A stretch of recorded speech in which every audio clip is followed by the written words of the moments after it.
Hello everybody, welcome to G1 TV. As always, I am the two-time state champ, the glorious one, Eric Loretto, welcoming you to tonight's feature Friday night fight between Morrow and Shawn Dow. So we're going to jump right on over to the view of the table here.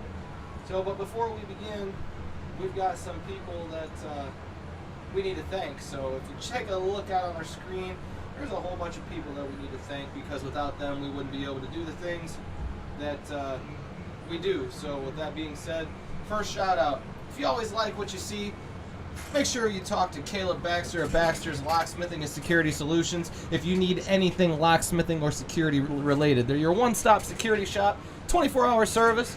Do new and used safe. They'll take care of your video surveillance, locks, padlocks. I mean, you can read. I don't have to go into complete detail. But the number one thing that I do want to throw out there is that they are a 24-hour service. So if you need absolutely any help at all, especially with the video surveillance, because these are Caleb's cameras that you get to catch the action from every day here on G1 TV. So if you need anything security or locksmithing, give Caleb a call at 815-822-5653. We also got to give a shout out to Jim Ettinger of Ettinger's Custom Cues. Jimmy is a local guy. He takes care of us. Jimmy is a custom cue maker, okay, and he also is the guy who fixes our shafts. You know, puts new tips on. If you got a broken butt, he might be able to fix it. He's a solid dude. He does great work. So if you need anything cue-wise, or even if you need something ordered, he is a dealer. So if you need anything, I'm sure he might be able to give you the good citizen discount. That is, if you're nice to him. You never know. So with that being said, if you need anything cue related or repair related, go ahead and give Jim Ettinger a call at 815-848-5838. Moving forward, we got to talk about Chris Wilder and Wilder's Billiards and Supplies and Services. Chris Wilder has been a long-time ACS operator in our area. He used to run the Pontiac Sunday League, which I took over. Can't believe it's already been just about 11 years ago. And he currently runs our Monday night ACS League. So what he does is he takes care of pool tables. He will move them, he will set them up, take them down, he will refelt them, he will work on the rails. If you've got anything wrong with your pool table, give Chris a call, because he can probably fix it. Chris also is a dealer in some areas, so if you would need anything for him to order, he might be able to get that for you. So if you need anything, especially pool tables specifically, go ahead and give Chris Wilder at Wilder Billiards a call at 309-261-2256. Also, we got to give a shout out to Marson's Home Improvement. They are a local company. Jeremy Marson is a local carpenter, and he takes care of a lot of stuff here in Jay's house and Jay's garage. So without him, we wouldn't have an air conditioner to keep the climate control of the pool room. We wouldn't have our brand new doors that we have set up in here, and without Jeremy, a lot of the stuff here in Jay's current home would not have been possible. So if you need carpentry work done, know this: Jeremy Marson is a great dude. He stands behind his work, and in my opinion, pool players should support pool players. Jeremy is a pool player in his own right. So if you need anything home improvement wise, give the carpenter Jerry Marson a call at 815-822-7517. Last but not least, we got to give Sammy's Pet Salon a huge shout out. They donated some money to us to make some things happen. Sammy's Pet Salon is owned by Michelle Cool, and she does pretty well everything that you need for anything pet related: grooming, bathing, nail trimming, walking, pet sitting, you name it, she probably does it. And if she doesn't do it, she'll tell you. You just got to call first and ask. So if you need anything pet related, go ahead and give Michelle a call at Sammy's Pet Salon. She is right here at 1402 North Aurora Street in Pontiac. And her number is 815-867-6658. So the action is going to get started abruptly in about 5 minutes. Now, before we get going, I do want to let everybody know our next G1 giveaway is online. And it is a Viking cue. And it's a nice Viking cue. I've seen it. I got it right here next to me. And it I haven't test hit it or anything, but it looks like it's in really good shape, and we got a raffle going on in the in Jay's Garage right now for your next G1 giveaway being a Viking Q. So Viking Qs are really good Qs. They're expensive Qs, so you can jump in for a cheap price. We're doing 31 tickets at $20. So if you want a shot at a brand new top of the line Viking Q, go ahead and go to Jay's Garage and jump in the giveaway that is currently listed. So we're going to go to the rack camera to get everything started because I'm sure the lag will be getting underway any minute. So here's what you got to know. Tail of the tape. Adam Morrow. Okay, Adam Morrow I've known for approximately 10 years. Adam is from Clinton, Illinois. Adam is a fairly strong player. I do believe he is an APA 7. I think I heard him talking earlier. The last time that I'd actually had a solid conversation with Adam, I believe he was a 6. But good news, jumping from a 6 to 7, that means that he's better than what he was. So I'm actually really excited because I've always liked Adam's game. I think he's played pretty smooth and he's got pretty solid cue ball control. So I'm kind of excited to see what it looks like. And also we have the returning Shawn Dow. Shawn Dow's first venture was against Adam's friend, actually, Tony Gum. I do know that they had been pretty close in the past, Adam and Tony. And Tony is the owner of Breakers in Clinton, where Adam plays a lot of his pool leagues. And Tony is an absolute beast. I do know Tony plays better than Adam, but Shawn stepped up at short notice and stepped in to play Tony. So he's a hell of an athlete, so we're going to see how Shawn can fare against Adam today. They're going to be playing a race to 15, okay, and it's going to be an 8-ball and 9-ball combination, and they are going to be switching between 8-ball and 9-ball every 5 games, which also means that today your break is every 5 games. So as they are switching games, we'll take slight breaks to where I can go through sponsors, use the restroom, do whatever we need to do there, because I always tell them if I have to do it, that probably means you have to do it, so you're not missing any of the action if you are watching it on your television. So let's see, it is 5:58. They're going to get started here very shortly, and you guys will see the lag, so we'll be calling the action very shortly here in a couple minutes. So, or I don't know, it says 5:58 in here. It could very well say 6 o'clock on their watches, so I told them at 6 o'clock they could start. So as always, we appreciate you tuning in to G1 TV live inside Jay's Garage. I need you guys to do me a huge favor. Okay, tonight's your Friday night fight. So with that being said, I need you to do 2 things. First, I need you to like it to let me know that you are here. So go to your Facebook, like the post. Okay, and then if you really, really like what you're doing, we've been going strong for about 6 to 7 weeks now. Okay, so the initial, oh my God, I can't believe this is happening right here in Illinois is kind of out of the way. So I do see anywhere between probably 11 to 35 viewers a set going on. So if you really like what you see, I appreciate you supporting me. So with that being said, go ahead and hit the share button so we have an opportunity for other people to watch it. So we're going to get going, it looks like. It looks like it's 6 o'clock according to their watches. So Adam is going to be on the left of your screen, and Shawn is going to be on the right side of your screen. Adam is lagging the 4-ball, and Shawn is lagging the purple 5-ball. We are using the Aramith Black set. So the pink ball is going to be the 4-ball for today, and the 5-ball is going to be purple. So here's the lag. Adam looks like he hit the leg kind of on the soft side. So Shawn wins the leg, so they are going to, I believe, start off playing 8-ball. Let's see what he racks. I'm pretty sure that they mentioned to me that they were going to be playing 8-ball. So what's up, Caleb? Thanks everybody for joining us here. So let's see what he racks. Yeah, he's using the wood rack, so it looks like they're going to be starting off with 8-ball.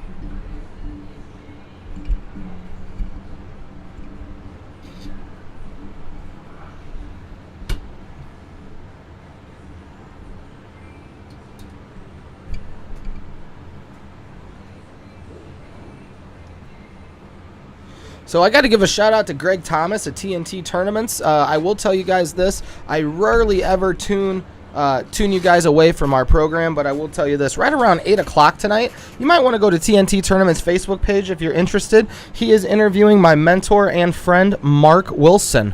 So I was just with Mark, and there's the break to start the first game. Looks like it's going to run dry unless that ball slaps in the side. So they're playing APA rules, so it is make it, take it. So it looks like the 13 ball, purple 13 ball was down. Okay, so that means Shawn is going to be stripes. But around 8 o'clock, Mark Wilson is going to be live with Greg Thomas of TNT Tournaments on his podcast, Off the Rail. So if I were you and you want to hear a little bit about the legend of Mark Wilson, you might want to tune into that program. We'll still be here when you get back. I don't know how long. Greg is going to be interviewing Mark as Shawn rattles the first ball there. So let's take it to the skylight view here. So Adam's going to be solids. I had the opportunity to sit with Mark for 2 days this week. On Tuesdays and Wednesdays, I told myself that every year I would go sit with him and see if I could learn a little bit of something about this crazy game that we call pool. And so far, so good. He hasn't let me down. So Adam comes across the table looking to break out the 6. Just misses the 6. So he's gonna have a major problem that's going to be going on with the 6 ball as it's surrounded by stripes.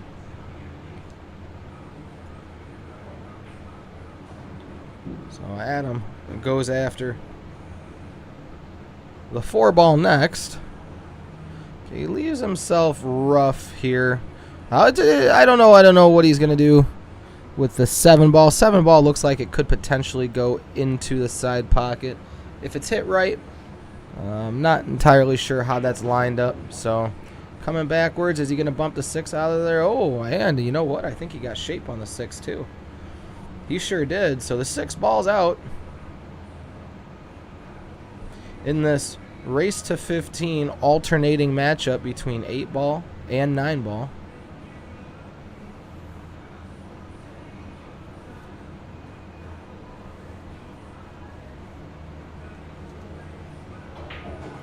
Adam goes to 6. Snaps around the 2 and the 7. No bueno there, unfortunately. He tried to run in, I think, to the combination, so he looks to be kind of stuck.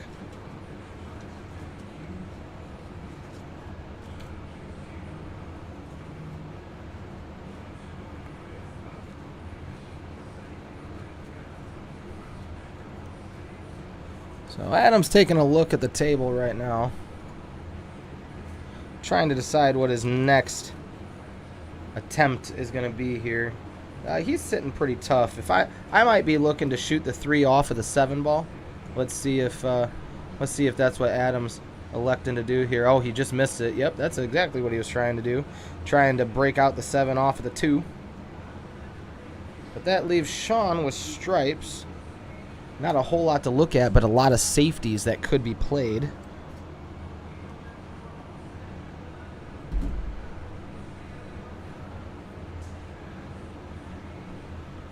So if I'm Shawn, just to get another shot to the table, I'm actually looking at putting the cue ball over here in this area. Whoops, sorry about that.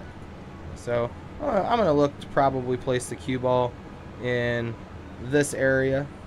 So just to try to solidify another shot. I don't think the 10 ball goes into the corner. So let's see if we can switch camera angles here and check it out here. The 10 ball might have a chance to go into the corner, but I'm actually thinking that it actually comes about here. So that comes up short. I'm probably going to clip the 11, send the cue ball this way, and then try to get about here where Adam doesn't have a shot. So let's see what he does. Yep. So pretty good shot. Adam's pretty well tied up, pretty good. The only thing that I don't like about it, Adam's ability to come down the table. Down the table and through here. Okay, the ideal spot for Shawn to put Adam was right here. So he would have had a little bit of trouble trying to get the stuff. So regardless, though, it was trouble enough. Adam commits a foul. Give Shawn ball in hand, so now Shawn's going to have a better look at things here. Shawn's going to play the 9 in the corner, it looks like. But I think I'd put the cue ball here. And I'd shoot the 9. I'd shoot the 9, the combination that's down there. Pushes everything out of the way, but if Shawn gets out, Shawn gets out. Yeah. See how these 2 balls are still kind of stuck here? That's a problem that he might have been able to avoid if he would have shot in the 9 into the 15. So he's not out of trouble yet. Oh, yeah, he commits a foul. Misses the 15 ball altogether. Let's see, but I don't know. Did he hit a ball? He might have hit this ball right here. I think he did. Yeah, he did. Oh, I gotta change that up there. That moved on me.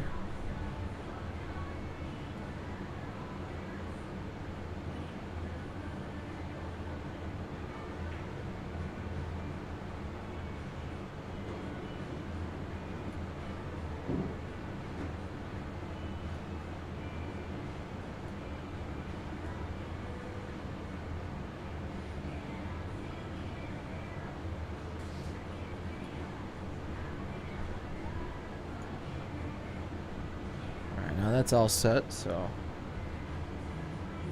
Shawn's back at the table now.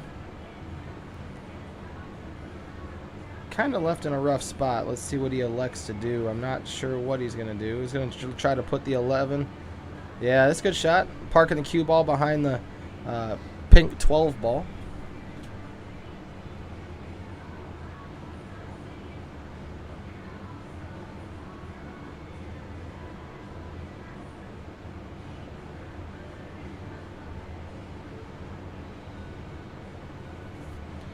Adam's got a kick at the 2, comes up short for ball in hand. So Shawn's got a potential out here now. These are the balls that he has to worry about. This is a shot where I would play the 10 ball first up in this corner, and then I would draw backwards, and then I would go after the 14 next because I don't like where those 2 balls sit. It's easy to go around them. So Shawn's looking like he's going to go from the 11 to the 10, which works really good too. Might even work better than what I just said. Let's see what he gets out of this. Looks like he's setting to draw the ball almost. Yeah, he sure did. Good shot. Bumps the 14 out.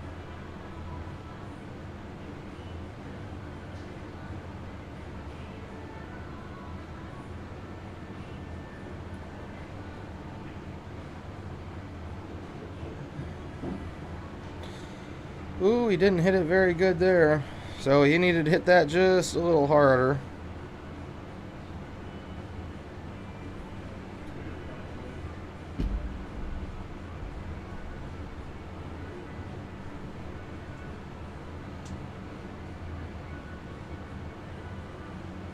Let's see if Shawn can make a nice shot using the crutch.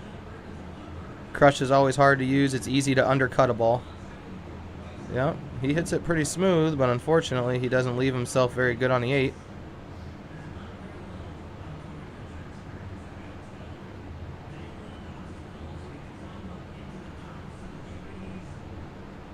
So at this point in time, I think I'm going to take a look at the kick shot. I'm gonna try to look at the kick shot coming this way. You guys have to excuse my straight lines. I know they look amazing today. You might also see to look for him to try to bank the 8 over here. Problem with that is the cue ball coming so quick it could catch the 8. You never know. Shawn's looking at the kick shot right now. Yep, calls the kick. He's got plenty of room to make the kick. Oh, look at the English that he's putting on it though. He might come up too wide. Look for the cue ball to hit up here. I don't know. Yeah, he hits it just a little wide.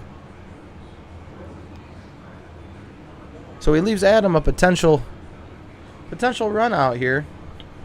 The 3 ball looks like it could be a little tricky.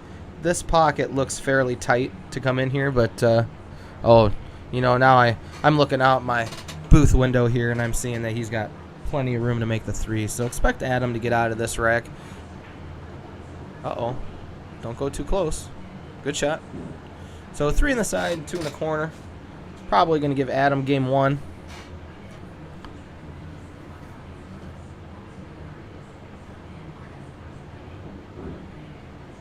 So stop shot. Stop shot will give Adam the first game.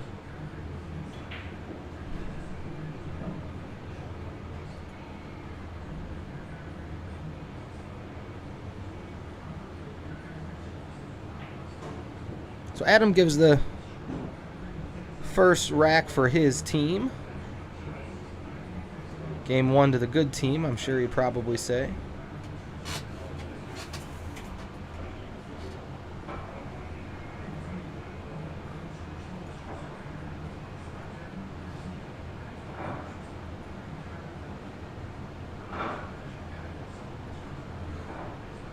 So this is winner break, and it's rack your own. So using the APA format.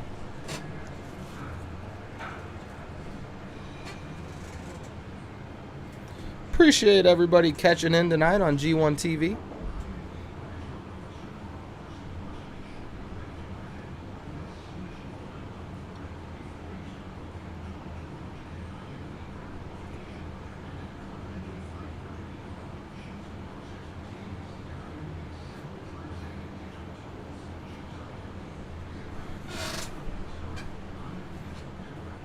Adam looks like he's putting together his break cue.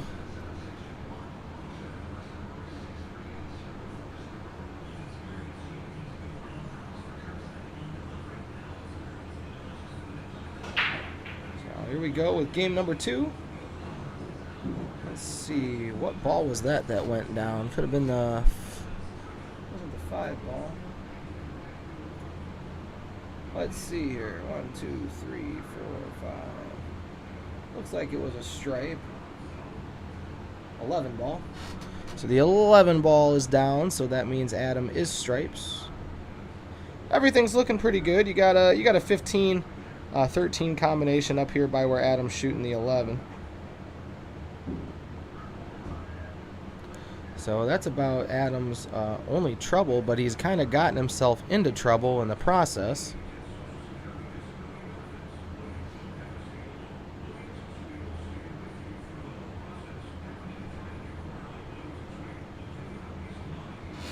So I don't know. I'm kind of looking at the 10 ball right now to see if it goes, but you're running into the 3 ball being pretty tight.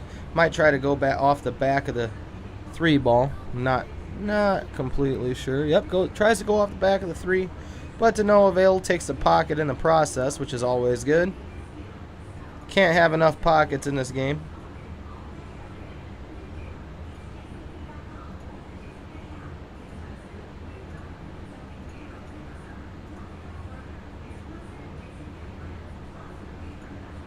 Let's see what Shawn's checking out. Looks like Shawn's going to start with the 1.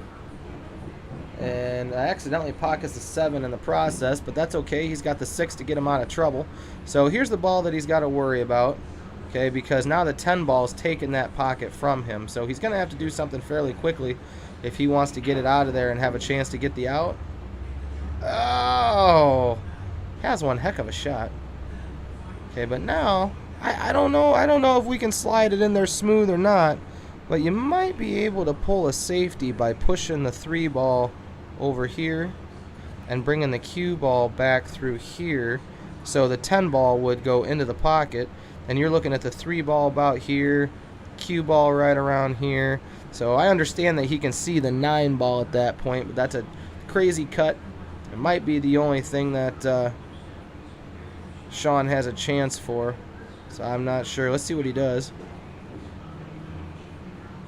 Uh-oh, don't move the 14 out to where he can make it.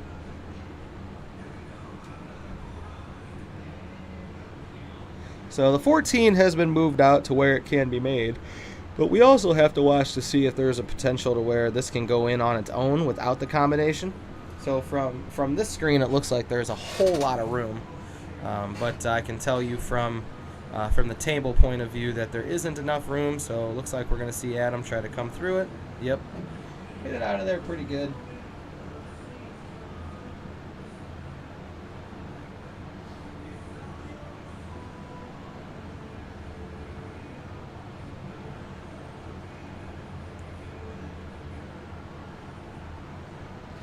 So Adam looking to send the cue ball a couple rails around. Smooth shot on the 9, which is really what he needed. So now I would say me, I'm going to come this way and go get it. Adam might try to draw it, but I'm going to come on the other side. Yep. Smooth shot. So now he's gotten kind of goofy, so you would probably be prepared to see something like this. I don't know. Yeah, now you see the 3. The 8 doesn't go past the 3, so he's in trouble. Let's check that from the other side. Yeah, the 8 doesn't go by the 3, so Adam's going to have to come up with something interesting. Calls the bank. So you got to watch the cue ball here. Cue ball's looking to run this way. Yep. Yep, and then you run into a double kiss. Whew. Pretty close.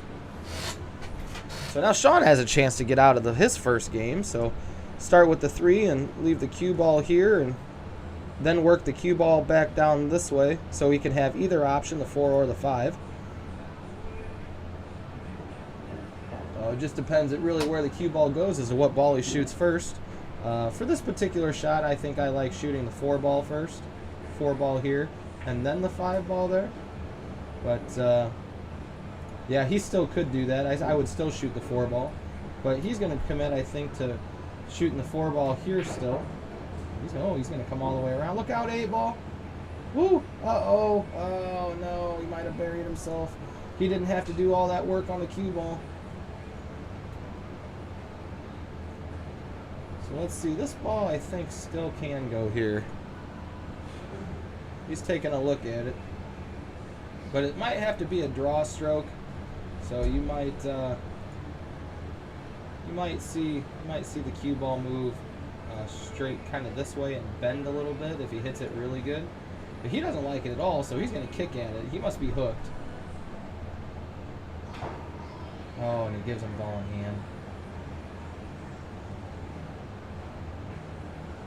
And he awards Adam the game. So Adam goes up 2-0.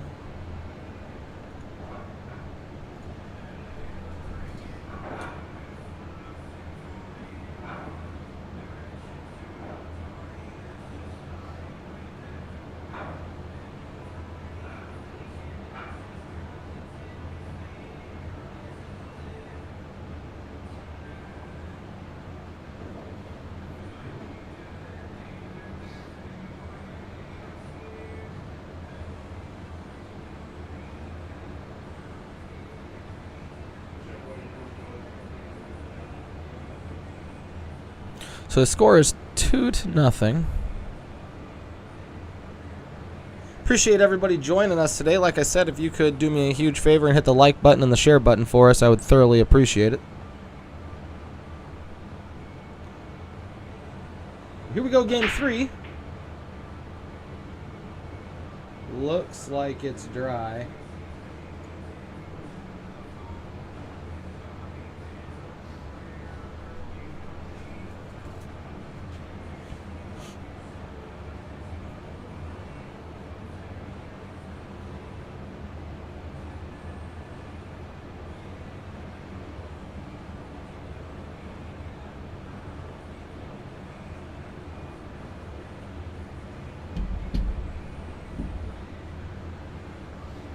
So Shawn's taking a look around the table, and it looks like he's going to start off with stripes with the 14. So expect him to go from the 14 to the 9. Yep.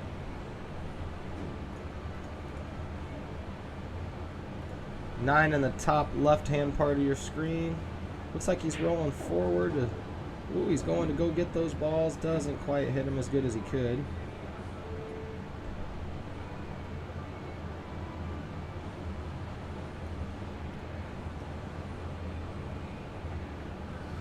So he finds himself in a little bit of trouble to start the match off. He's got to be really careful here because at this point in time, and in my opinion as a player, you want to keep these locked up just because of the 3 ball. He doesn't really have a clear shot, so a point to break him up might be an issue if he chooses to do it, but looks like he's going to go to the 15. Plays a little bit of defense. Adam has the 6 in the bottom left-hand corner of the pocket, which would send him into the 2 ball. You got to look really careful at putting the 2 ball over here, though, if he decides to shoot that. So he might want to shoot that with a little bit of enthusiasm if he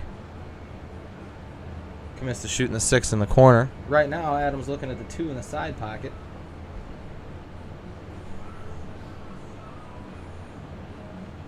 So he's committed to shooting the 2 in the side. It didn't quite go. So he's opened Shawn's 13 ball, the purple striped 13.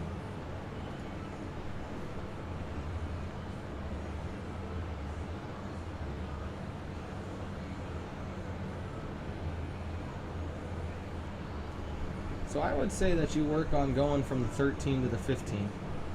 I think he's got a good enough angle to send the cue ball through here to get back out here.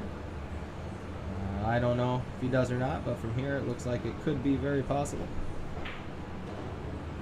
He goes to the other side. Look out, scratch. Ooh. Hits the point. The points are forgiving on this table, that's for sure. So now you got to run the cue ball forward, but the thing here, though, is Shawn's probably not going to have a shot after he shoots the ball.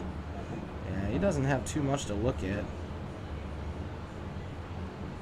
That's one thing that you can't do when you play 8-ball. You can't make a ball and not think about where everything's going to go afterwards. If that's the case, I'm just going to miss that ball.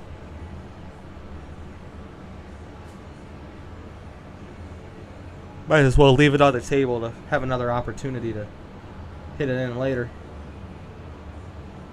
So he's playing a kick shot, I think, to just tap the... Now that's not bad because now he's got... Now Adam's got 2 balls, 2 sets that are locked up. So he's got the 3 ball that's locked up, and he's got the 4 ball that's locked up. But the problem with this, the remaining balls of Shawn's on the table are all locked up. So you got to expect Adam to play some kind of safe at some point in time, just to try to get ball in hand, really.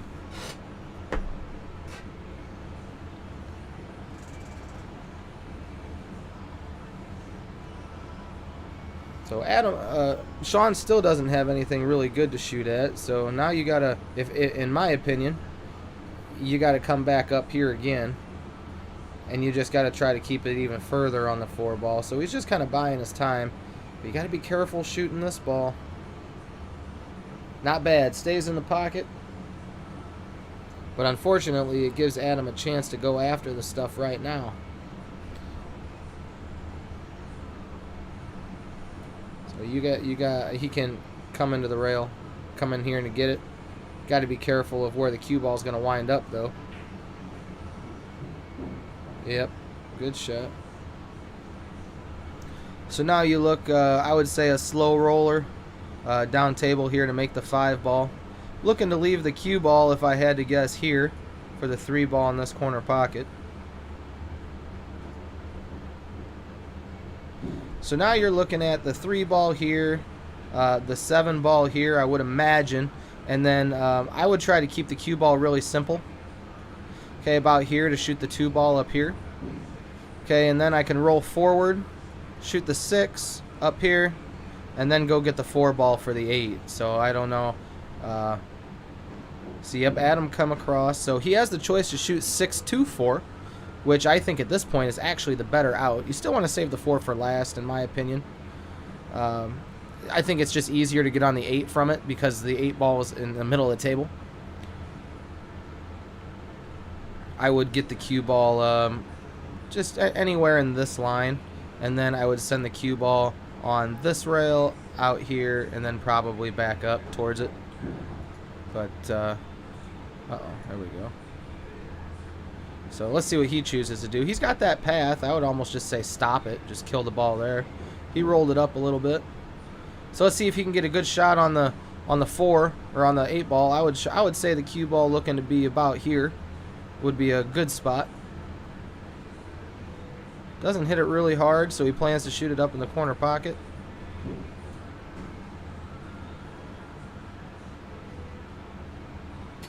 I like to let the ball run personally because I know it got there. If I hit it too soft, I'm a little upset at myself, so I like to hit a little bit on the harder side just to make sure I got there. But Adam goes up 3-0. Appreciate everybody joining us.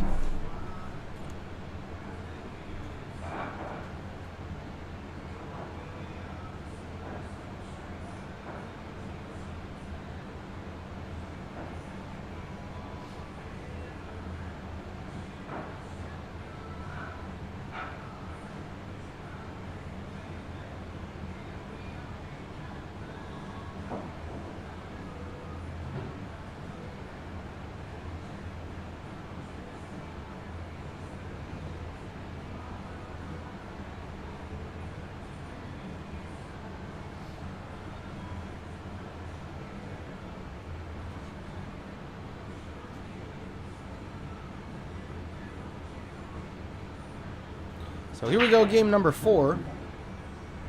Cue ball slams into the corner pocket.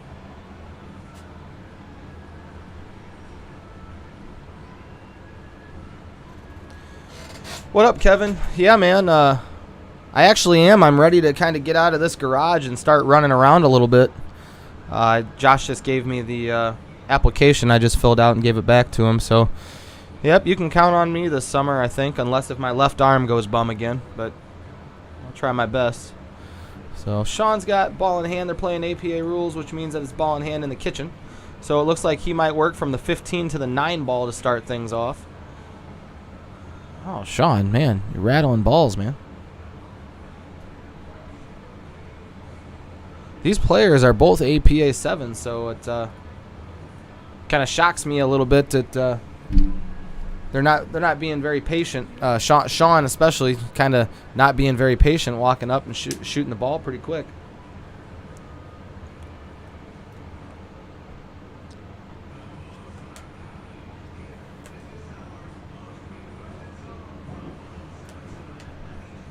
So Adam chooses to take the stripes away.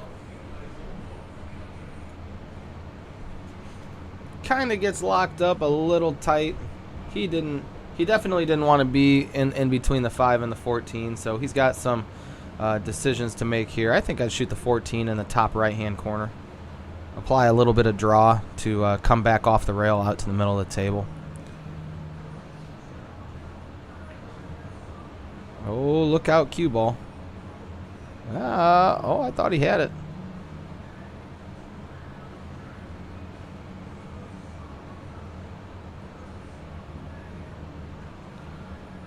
So 2 pockets right now are taken by Adam's stripes, which doesn't leave Shawn with a lot of room.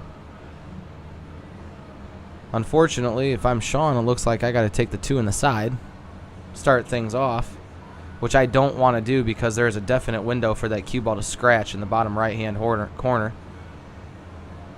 So he's looking at banking the 3 ball right now, cross side past the 2. You could also go after the 7 ball that's on the rail by the 3 and bank that cross side. He chooses the 6 in the corner to start things off. Ties up a couple balls in the process.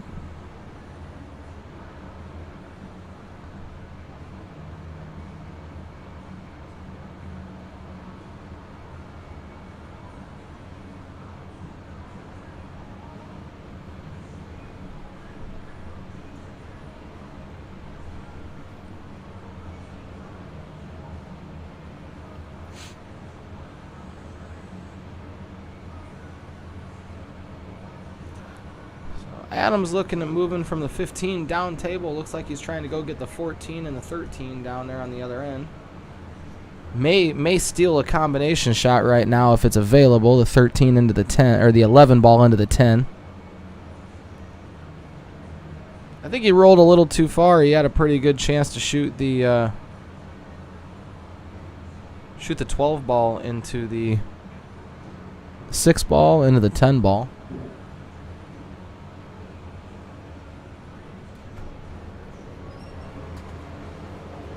What's up, Eric? How we doing? I'm doing all right. What's going on? You know, have to come check out the match. Good shot to get back out in the open. Now you guys got to watch for sure. What's this one? Oh yeah, okay. You guys got to watch for sure this triple combination that I was talking about early in the match. Down here. Oh, he misses the 10. Good attempt at it. Kind of just fired at it. It was a good attempt, but it could have been a better attempt, I think. A lot of times when we're shooting something hard, we tend to shoot it hard. Why is that? Good question. I ask that just about every match. Yeah. That's when you need to take your time most. Yeah, you're right, and a lot of players don't do it. A lot of them, I mean, I'm still a culprit of doing it. I still walk up occasionally and fire at a ball and not think about it. Then as soon as I walk away, I think to myself, you dumbass. Good shot. Yeah.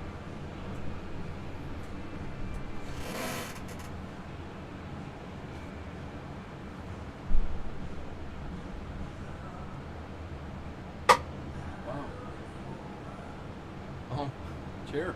Yeah. Chairs are old. Let's see. Is he looking just to play the run straight up? Yep. So we got to look out. This is the ball that I think is the most trouble. So we got to look out for the 5 ball. He needs to get over there pretty quick. I mean, at least the 7 ball sees both pockets. It'll see this way and this way. But this one here, that one's a struggle one. So we got to look out, see how Shawn's going to go about getting in there. Can't really tell if the 5 ball goes by the 11 or not. I'm going to say no. I don't think it does. Well, maybe if you it hit might it really soft. squeeze by there. If you hit it really soft and play that angle, you might be Have able to to get it. But really, really easy. Shawn's at a disadvantage already now because he's using the crutch. So At this point, I'd actually go for the 4 ball. I don't have to use a crutch for the 4 ball. Can't hear me. how about now?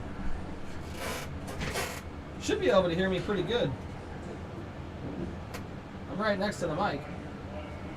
Oh.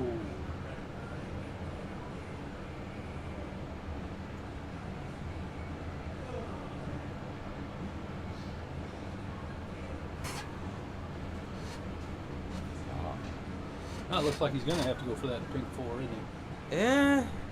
Unless You can he's go for the playing on 7. You yeah. can go for the 7. But actually, you know what actually might be a really good shot is just to fire at the 5 ball right now. Fire it cross-side. Yeah. Because if you shoot the 4 ball, you got a chance of sending Whitey right there in the corner, in the side Right. pocket. Right. But if you shoot the 7, cue ball runs this Yeah. way. Then what are you gonna do? Just Yeah, like that. Now it's- you're. in no man's land.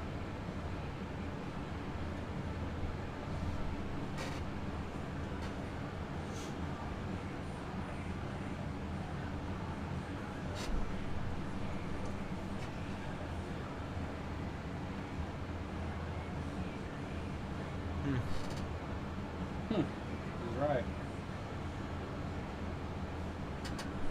I think he can see the 11. If he can see the 11, he's still safe. Right. The 11 I think- lets the yeah. cue ball run this way. You see, I think the So- 11 goes. Yeah. Oh. That's not bad. He's got the 12 on the side. Oh yeah. Just puts a hint of right-hand spin on that. Should keep him past the right side of the 8. He didn't put any right Nope. spin on it. Nope. That situation, you should have put a little more power in it. The way he Or shot it. aimed way over there, Right, one of the but two, I mean, yeah. I'm just saying the way he shot it, he should have put a little more power in it. That would at least move the 8 ball a little more. Would it, or would it have moved it a little more in between the 10 and the 10 and the cue ball? Looks like it would have Yeah, bumped it could have. downward. It could have, yeah. There's still congestion around the 8, so Shawn's still gotta work. He doesn't have to work real hard, but he's still gotta work. He's got the 7 in the side. I would shoot the 7 in the side and let the cue ball float down here. And then shoot the 5 up here. And then roll forward with the 4. Shoot the 4 up here. You get the cue ball right here. That's what I would do. Shawn's going to play a couple rails with the 4, which looks like turned out to be pretty good. But now the question is what is he going to do to get over here in this area? Could just come off and come straight over, but I don't like that. That's what it looks like. So it looks like he's going to shoot the 5 up here, and then the cue ball is going to come straight across. But you got to look out. You got to be wary of the corner pocket here. Unless is he going to draw now? No, yep, he went over there. Look outside corner pocket. Can't do that. That's why you leave that 4 ball right there. Yeah.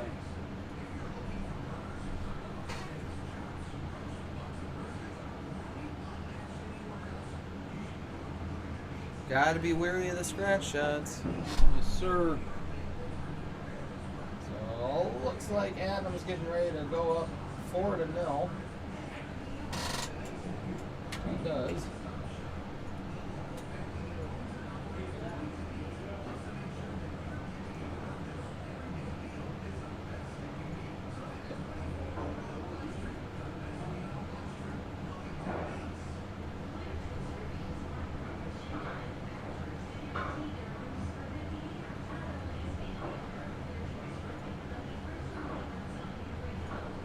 Shout out to our sponsors. Check them out if you need anything.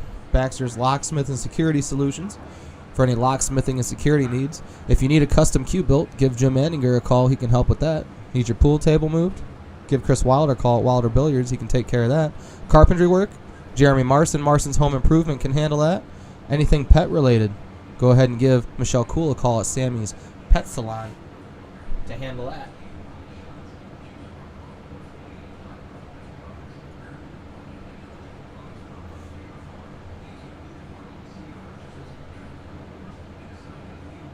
Well, game number 5 on its way. Adam scratches again in the same pocket.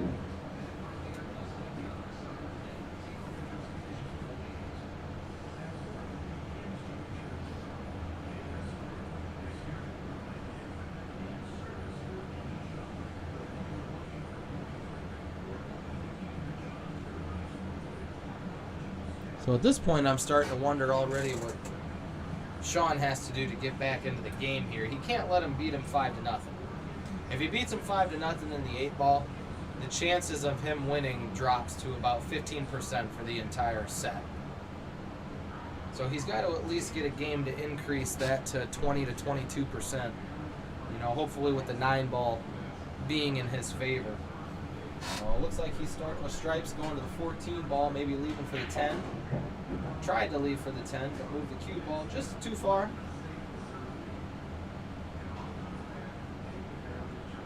Now by going to the 9, he's got a little bit of trouble. He's got to draw the ball, and I hate drawing the ball. That's why it's a little unpredictable. So does the 15 go by the 11? Yeah, it does. So it looks like you play the 15 here, and then 15's going to go here. Yep, right to the combination. Got to control the 13 ball. Yeah, he didn't control the 13 very well. So now he's run into trouble. If the 10 ball goes here, you got to be careful of the cue ball clipping the 2. If it clips the 2, it's going to send it out this way. It might actually help him to clip the 2, but the thing is you don't know where the 2 ball's going to go. Nope. 2 ball could go right in front of the pocket, then he doesn't have anything to shoot at. Or he's looking at a bank shot.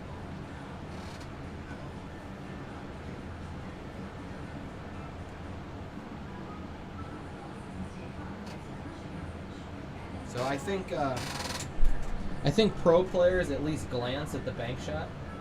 The bank shot back down this way. I don't think they ever shoot it, but I think the look is at least there. So Shawn avoids the 2 and buries himself.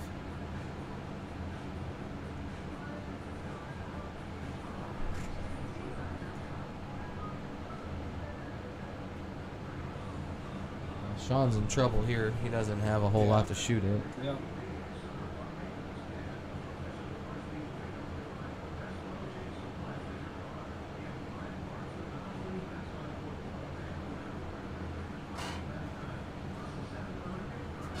So let's see what he decides to do here. He's pretty well stuck. I think I would shoot this ball here, and I would have tried to tie up the 2 ball.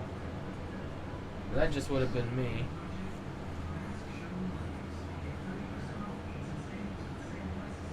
So a rack that, in my opinion, Shawn was capable of getting out of, he's given back to Adam. Now the big question, does the 6 go in a side pocket? Oh yeah, it does. So if the 6 goes into the side pocket, Adam's got a potential to get out of the rack almost right away. I think he thinks it does go in the side pocket.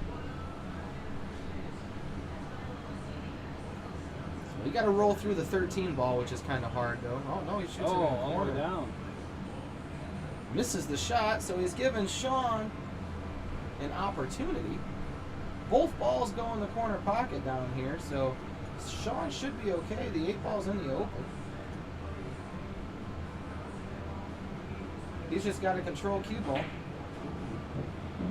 He did not. He did not control it very well, so now you got to look for him to... He's going to go the other way. I would go this way and send the cue ball here, here, and back down. Shawn's going ring around the rosy. Look at that. Wound up pretty good. Worked out good for him. Yep, wound up pretty good. So Shawn gets on the board in the final game of 8-ball. They're going to be switching. They're going to be switching to 9-ball now.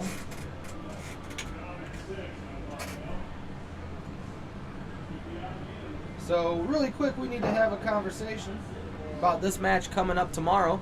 It is our last main event matchup of the month. We're going to see Josh Franklin from Creve Coeur, Illinois, take on Ryan Ponton from up in Bradley, Illinois. They're coming to meet in the middle here in Jay's Garage. Two young, experienced master players getting ready to go at it in a best 2 or 3 sets, 9-ball action. They're going to race to 11 on each set. The 3-foul rule is going to be in effect. We're going to play some alternate break action, and they don't want the 9 to count on the break at all. They want to have to run out or shoot an early 9 at some point in time in the game. So, other than that, we don't really have a lot going on. I haven't looked into July yet because I know for a fact the first couple days of July we are on vacation. There is no pool going on inside Jay's Garage, vacation-wise. How you doing, Jay? No, I'm Eric. Jay's not. He's outside. He just got back from the boat. We're going to take a break I'm with an that. We can talk about Justin Bergman's matchup. Justin Bergman is going to go at it with, who is he playing? Roberto Gomez. And that is going to be coming up the first weekend in July. Let's see, that is July...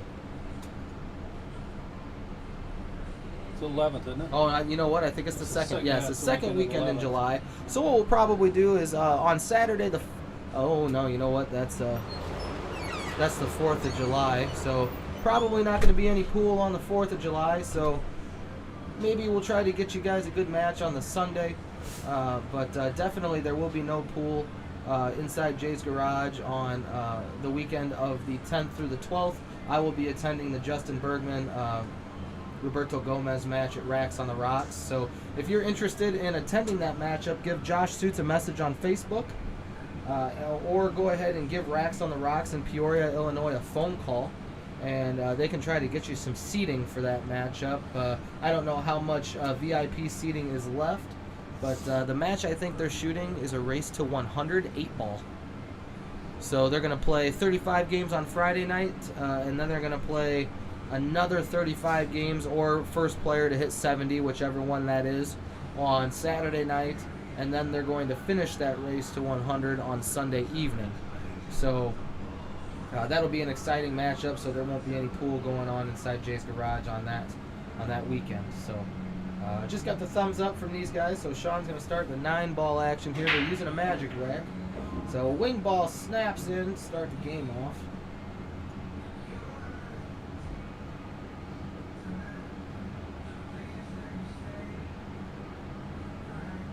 9-ball is a little different game. I like the fact that a lot of the players in this that have come to this room, they like to play this 8-ball, 9-ball combination. It changes things up a little bit, and you really get to see some strong points of people's games. You know, sometimes a player just absolutely hates 8-ball and thoroughly hey Fritz, I didn't even see you in here. And thoroughly enjoys 9-ball. So maybe for Shawn, maybe 9-ball is his stronger game. I'm not entirely sure.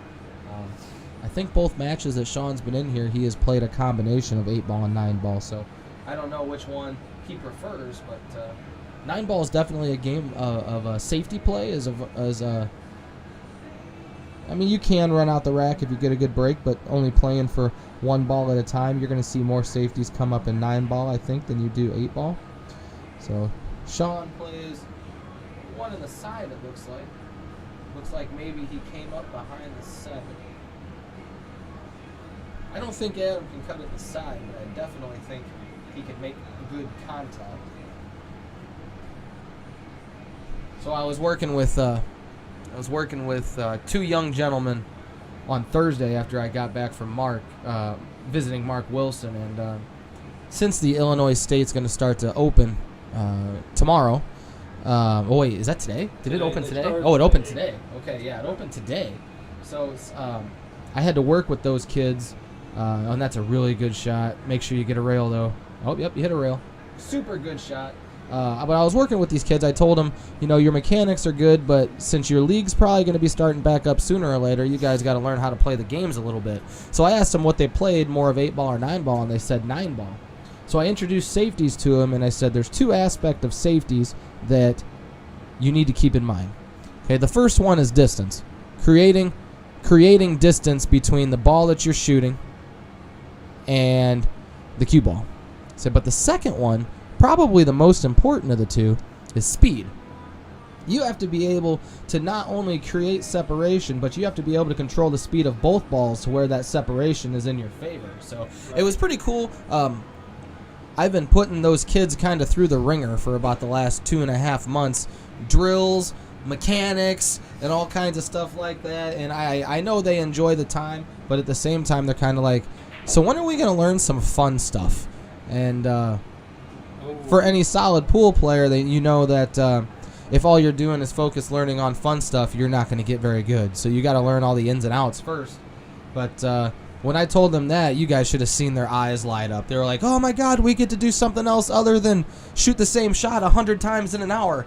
We get to do other things over and over again." So they were super excited, and I'm going to be working with them on a position play in 9-ball for about the next month or so, because I got a feeling within the next 5 weeks we're going to hear some kind of announcement about leagues restarting, and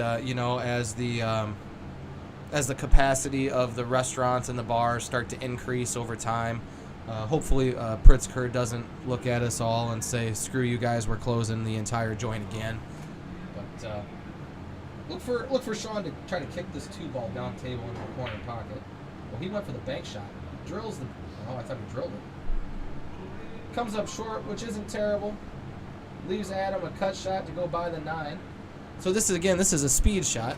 You either control it and try to send it just the one rail between the 9 and the 4, or at that point you almost got to send it multiple rails. So, yep. Look outside pocket.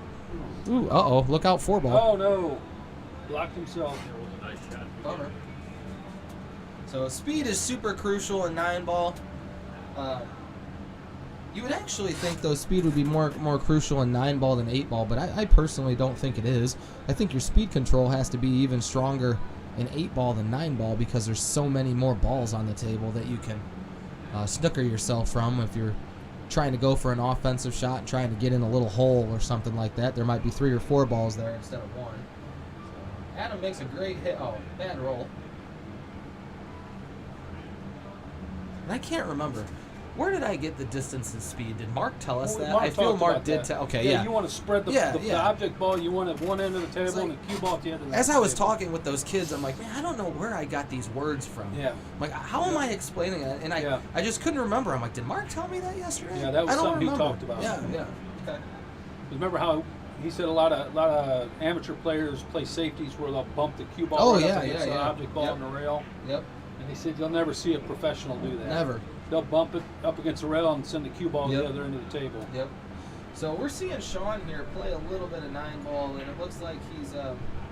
I don't like to use the term freewheeling, but in terms of comfortableness, it looks like you can see that Shawn looks like he's a little more comfortable playing the game at 8-ball and 9-ball. That's a shot that I would send multiple rails. I would have sent that across the table back to get straight in on the 8, because now you got to worry about missing the 8-ball, getting shape on the 9. Like that. So I think Shawn's a fair player, but now that I've seen him, this is twice? Twice he's been here, yeah. Twice now. It's like he'll shoot 5 or 6 shots really good. But then the next couple shots, it's like he only shoots with half a mind.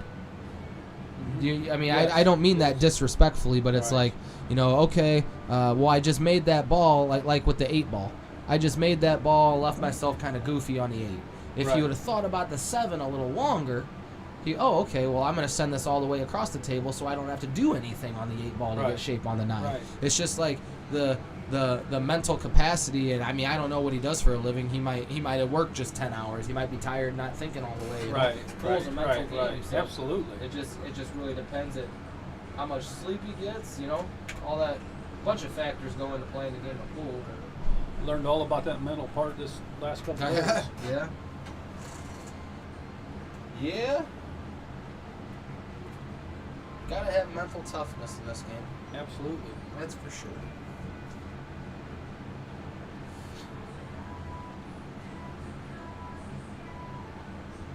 So Adam's up 5-1, getting ready to break game number 7.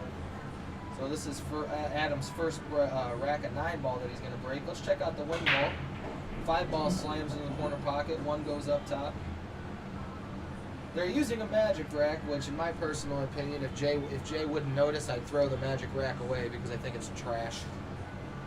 Makes it so much easier to make a ball on the break, especially after watching Abe play his match. I never want to shoot a magic rack ever again. You're right. So he's on the wrong side of the 2, so look for Adam to try to do something. Maybe roll forward to shoot the 3 in the side. No, he did something fancy, hit it really good.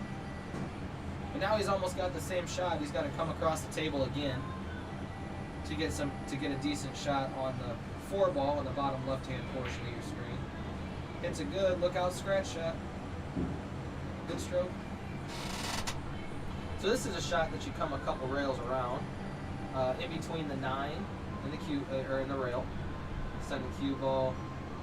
Let's see if I can get there in time. Doesn't look like it. He drew back. You know what I don't like about drawing back is notice how he's over here. If he comes through the rails, look at the angle that he can create. Comes here, and then he goes towards the 6. So he can do more of what he wants using this angle than this angle. If he hit that any harder, he's down here. Now he's in a little bit of trouble. So there's a time and a place for everything, draw and rails. I think 9 ball, you tend to use the rails a little more to get shape on balls. Don't use draw unless you have to. That's right. I agree. Yep, I don't use draw unless I have to. Good stroke by Adam to get back to the 7. Draw is harder to control. Mm-hmm. No doubt. So does he have to shoot the 7 all the way up? Yeah, he does. Hits it real smooth. That's a good shot. So now you got to look for, in my opinion, I would try to come 1, 2, and out this way. If I play the 3rd rail, that's okay, but it's unnecessary. So It's yeah, the English kind of died off of this rail. Yep.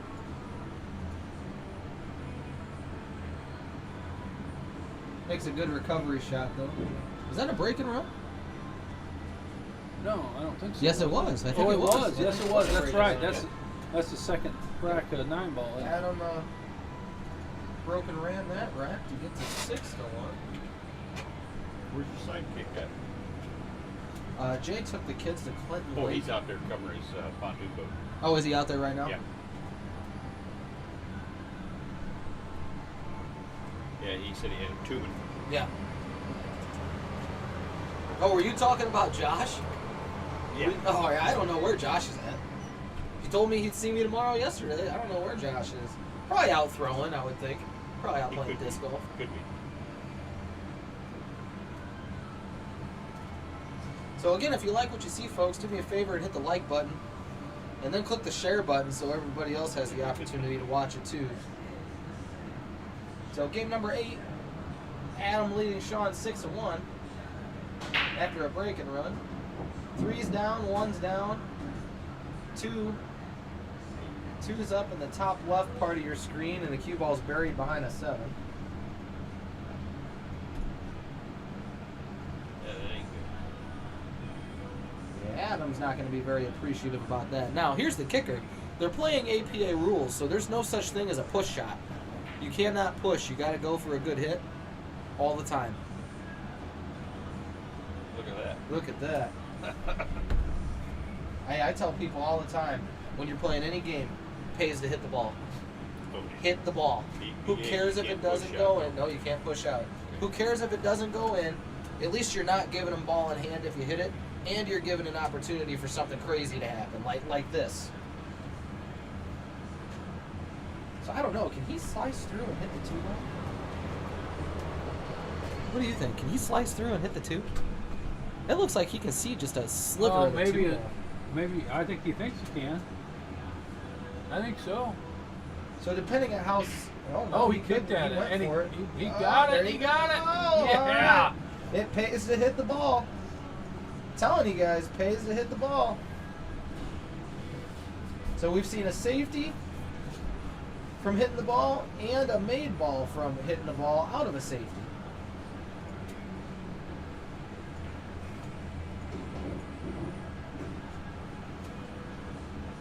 So let's see if Shawn can get on the board here. Uh-oh. Not that way. Not that way, he's not going to do it.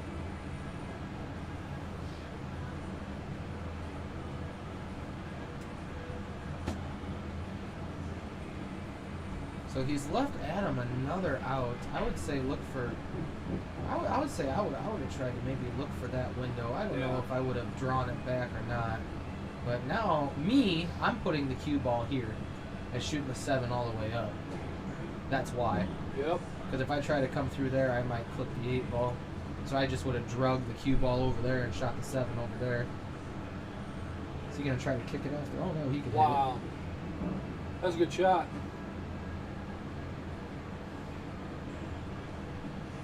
So Adam looks to be on autopilot right now. Ooh, he hit that one a little stiff. See, that's a shot too. I just would have stopped. Right. Just shot the 8 or the 9 ball up in the top half of the table. Right. But he made it. He's hitting the ball pretty good, really. Yeah.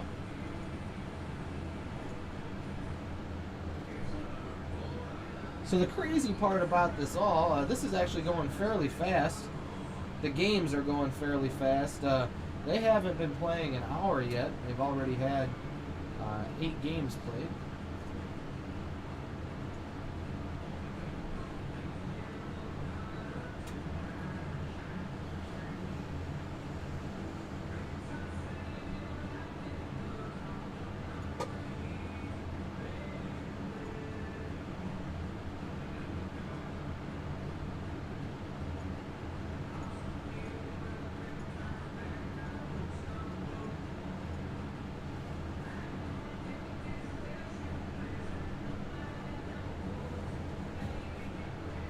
So appreciate everybody joining us. Here we go with game number 9.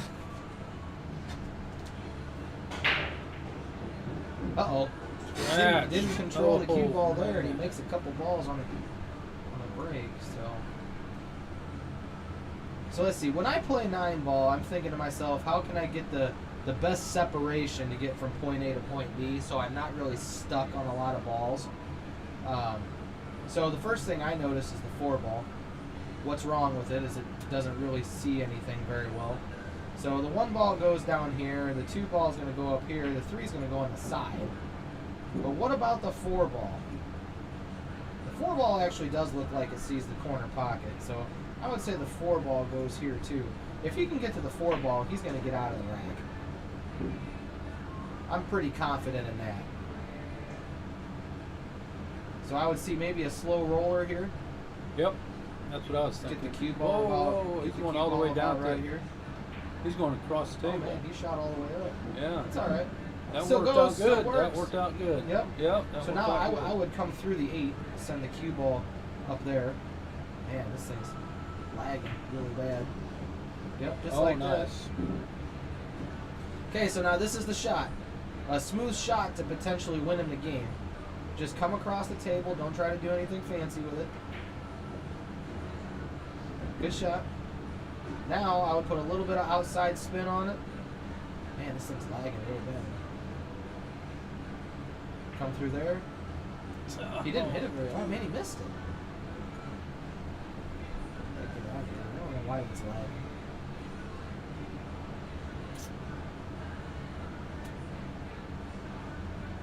Man, I am very surprised that he missed that shot. But again, he kind of rushed it. He just kind of got down. Yeah, he did. He did. When you get down to the final shots of the rack, you almost got to take more time than what you already do. Yep. So Adam looking to go up 8-1.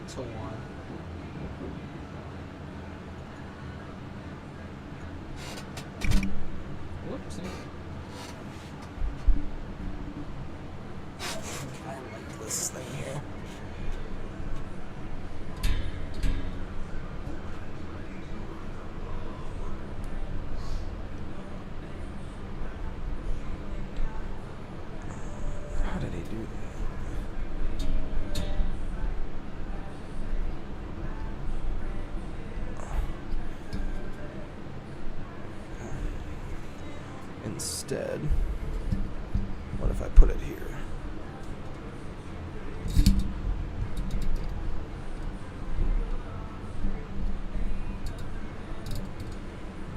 It's gonna work on I don't know if it worked on that one. It should work it. Yeah, on but this you're one. trying to get it on both of them. See what I'm saying?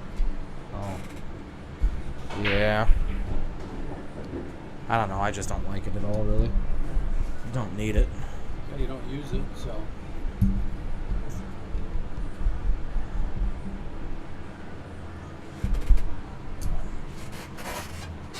Alright, so let's get the done button so we can get there. Well, Adam made a ball on the break, but don't think he really likes what he's got left. Nope.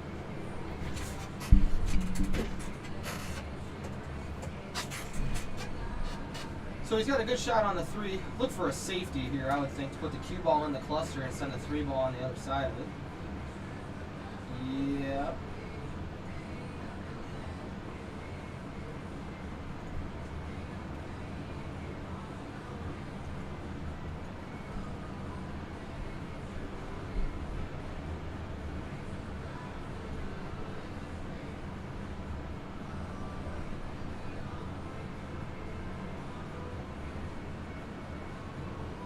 Shawn's going to send a kick shot, a couple rails. Hits it real smooth.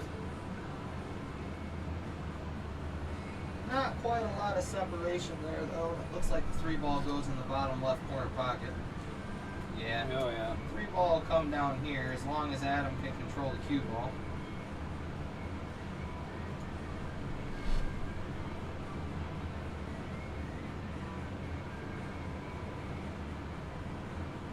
That's just kind of a slow roll shot. Even if you clip the 6, it's no big deal. Just got to make the shot.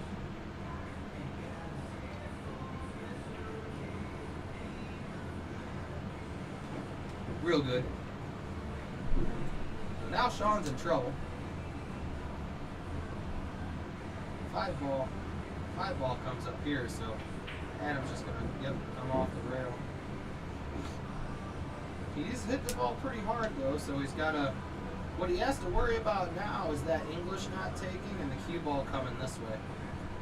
That's what he's got to worry about. If he hits it pretty solid, I'm wondering if he can miss the 9 ball. Oh, yeah. Here, back out this way. We'll see. I think he can, but you just got to worry about scratching. Yep. Yeah. Got to worry about scratching. Nah, he missed the Wow. shot. Neither one of them went. He hooked him. He hooked him too. Wow. He's hooked in there, so yeah. Holy Shawn cow. Shawn can't go up and down the table. This kick shot. Yeah, but will it go straight across? This kick shot's out of the question. It I might. think It might it, be. it looks like it'll go straight across. Might doesn't be it, Eric? able to. Yeah, he's on the. He's on this he's on side the of outside. it. He's on yeah. the outside part of the pocket. So, my friend Eric is potentially looking at this shot here.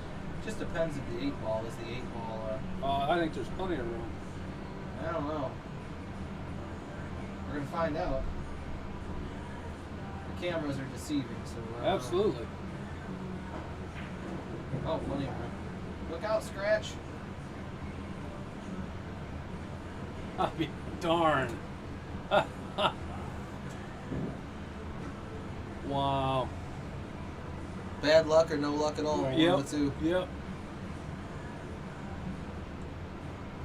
So let's see how much room's between the 8 and the 9. There's not a lot of room between the 8 and the 9, but it still can be made. He's gonna kind of have to get. I'm gonna say the windows from about here to about here. So if he can get into this window with the cue ball, he should be able to make the 8 ball in that corner pocket. That's anywhere. So I mean, these lines can be extended all the way down. Love my straight lines. Uh-oh. Gets ball in hand and rattles the 6. Oh. That's a G1 move. Yeah, that's not good.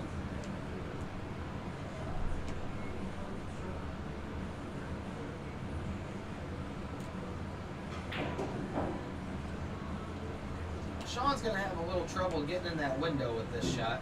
I might actually put some high right on it and try to actually come into the 9 and bump the 9 out, or depending, come into the 9 and bump the 9 out that way.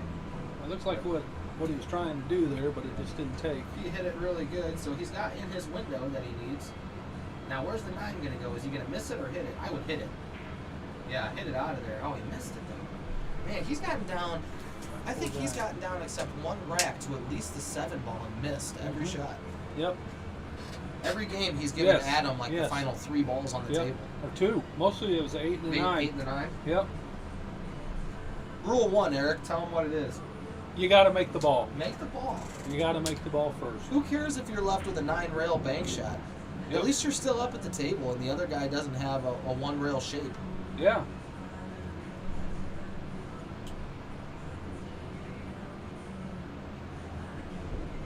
Man. So now after 10 games, the score is 9-1. So they're going to switch back to 9 ball. 8 ball. Or 8 ball. They're going to switch back to 8 ball. So we'll give a really quick shout out to our sponsors, if I can find them. There they are. Really quick shout out to our sponsors for helping us make everything sponsible. You know, see what I did there? Possible, sponsible, you know, being kind of cheesy, I guess. So if you need any help with any security issues, any locksmithing issues, give Caleb a Baxter a call. The number's right there on your screen. He's the #1 guy in this general area that takes care of business on that. Need anything Q making related, go ahead and give Jim Enninger a call with JE Custom Qs. He not only makes Qs, but if you need a new tip, if you need a new ferrule, if you need your shaft clean, anything like that, he'll take care of all that for you. If you need anything table related, Chris Wilder, he can help you out with that. He moves them, he disassembles them, reassembles them, refelds them, fixes them, you name it. He can probably do it. If he can't do it, he knows somebody who does. So go ahead and give Chris a call at the number that's listed on your screen there. Morrison's Home Improvement, Jeremy Marson, super good carpenter right out of Pontiac, Illinois, and a pool player. I am very big on pool players, taking care of pool players, so if you need any carpentry work, at least give him a call and maybe get an estimate. He's a good player, and he's a good friend. He does his work very well. So give Jeremy a call, 815-822-7517. And finally, we got to give Sammy's Pet Salon a shout out. They donated to the cause here. Michelle Poole runs that. She is right here in Pontiac. She owns her little pet business at 1402 North Aurora Street.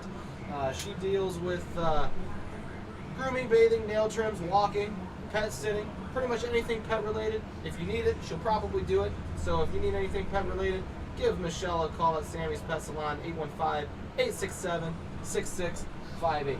So with that being said, I'm going to go ahead and leave right here on June 27th, what we got coming up on G1 TV. I'm going to step out and use the facilities really quick, and we'll be right back on G1 TV.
back. Appreciate you sitting with us. So we'll go ahead and get rid of our sponsorships there for a second. Get back to the action. So Adam is leading 9-1 in this race to 15. So here's what we do know: no matter what, we're going to see some 9-ball action again, because if Shawn does defeat, or if Adam does defeat Shawn 5-0 in the 8-ball set, it's still only going to be 14. So we're going to see some 9-ball action again, no matter what.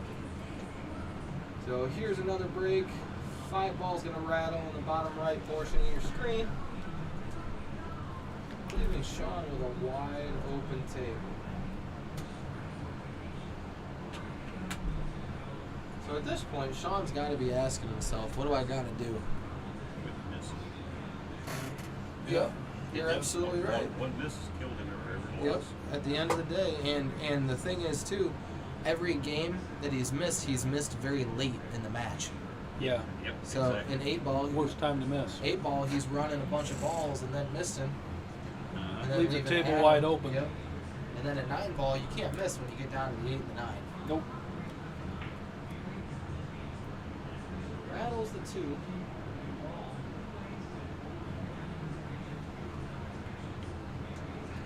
So Adam again comes up with an open table. The unforced errors are very high on Shawn's behalf. I'm not. This is. You know what though? This is the second time. I know he plays better than this. I've heard of who he is.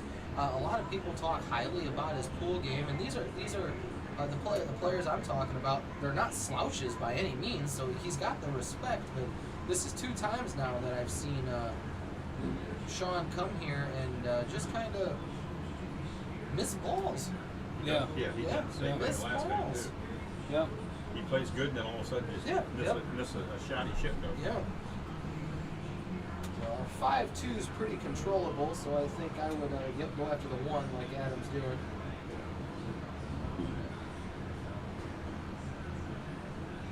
At this point, I might even leave the 5-2 combination till last.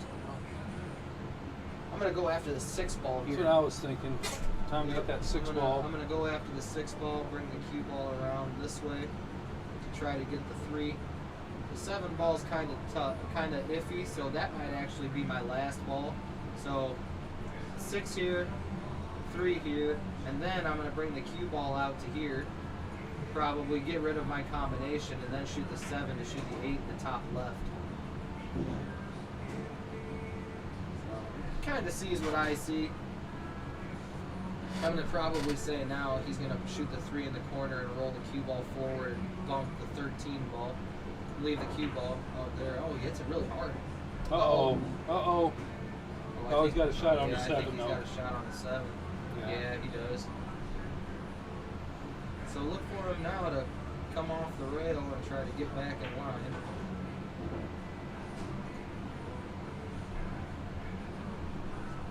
Just a slow combination. Make sure that you hit the 5-ball flush. Nice and soft. Yep, keeps it in the pocket. Now you come off this rail, come back out here to the 8 in the side pocket.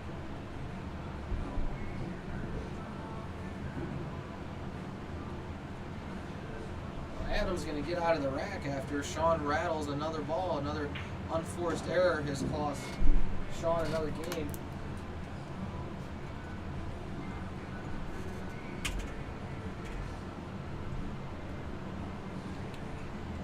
Keeps going like this, it's going to be a quick night.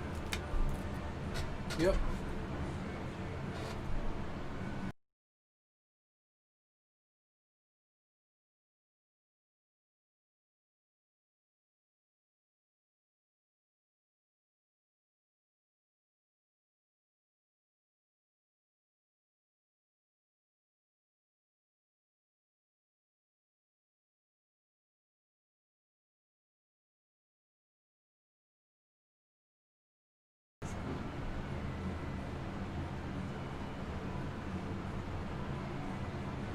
So Adam's playing really well, but I think he's only, was it two runouts now? Maybe 3.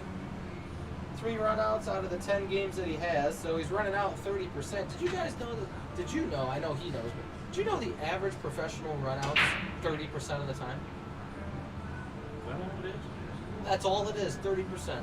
When we went to go talk with Mark, he was telling us that the highest professional players, 30% run out. So, like, I think of my own game, and I think I'm a fair player. I tend to run out often. But if it's there 30%, that means I gotta only be running out 12%. Do you think though that maybe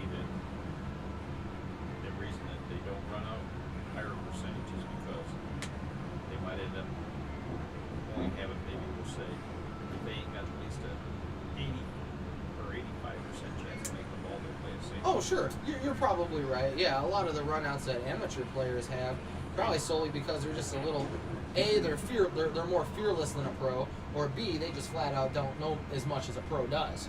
Yes. You know, like for me, I always talk about percentages, how I'm going to play here to here, but their shots, I mean, they got a higher percentage of playing a 4-rail safe as compared to I do, so I might go for a bank when they might play a 4-rail safe on the same ball and lock me behind something. If I don't have a 75% chance of really making a shot, no, I can make it. I'll play a safety. Yeah. Yeah, as I get better, that's. But I do that because I'm not as good as a lot of them. As I get better, that's what I've really noticed. I'm starting to win more games because I'm playing the safeties, as opposed like some players think, oh well, you're giving the table up, which I completely agree with. I am. Yeah. Right. But at the same time, it's like, well, is the percentage I'm going to get out pretty high? No. So why would I want to get out and leave the guy an open table? At least he has to kick at something and make something out of it. A lot of the games that I win are just because of safeties. Yep. But then when you do it and you get back table, you got to take advantage of it. You can't turn around and give it back again. Right. Oh, so Adam looks like he got a little bit of love to see the 15, but now he's tied up. Any chance of a combination that he's had with the 11 and the 13? Well, main attention, what's he got? He stripes. Did you get a shot at the 14?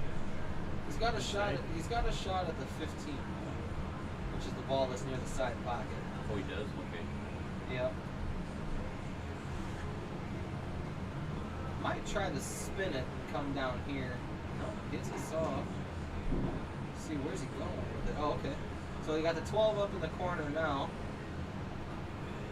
I'm kind of curious to see what his mentality is about this little jumble that's in here. Slight draw that ball in the corner. Shoot the 12 ball up in the corner? No, shoot that ball right. Oh, you see, I can't tell if the 9 goes. Just a slight draw. I can't tell where it will go yet. Even here, I can't tell if it'll go in or not. So by him shooting the 12 ball, that tells me that it doesn't. Oh, look at this. That was a pretty nifty shot. Was the 13 ball go past the 5?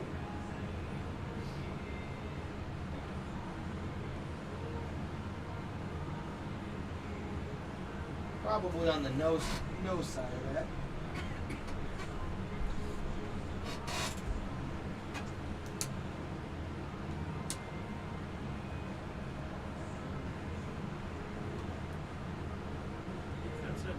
I think he's gonna cut the 9 in the side.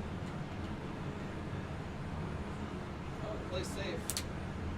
Well, that's what I thought he was doing when he got down the field.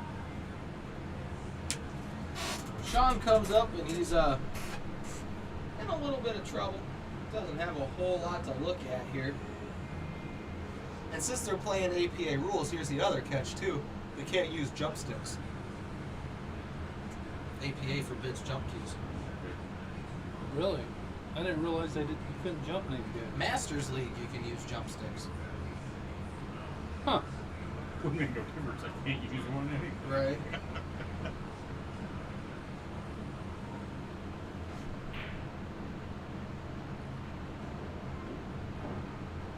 Boy, did he just call that ball? He must have. What a shot. He just shot the 6 off the 14 into the corner pocket past the 4. See, he just showed us it's there. The knowledge is there, it's there. Right. Oh, is he going after the 5 ball right now? Sure did.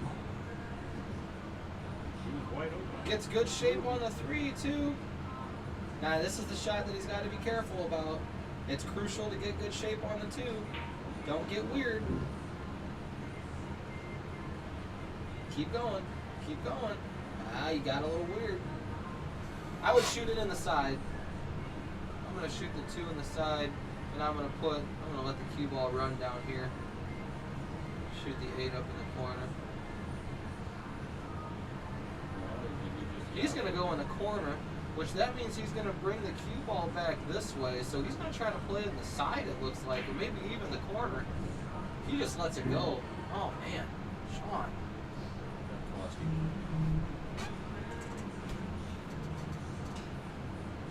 Hey, you got to play that ball on the side. He's gone for the last 2 balls. Ball before the money ball.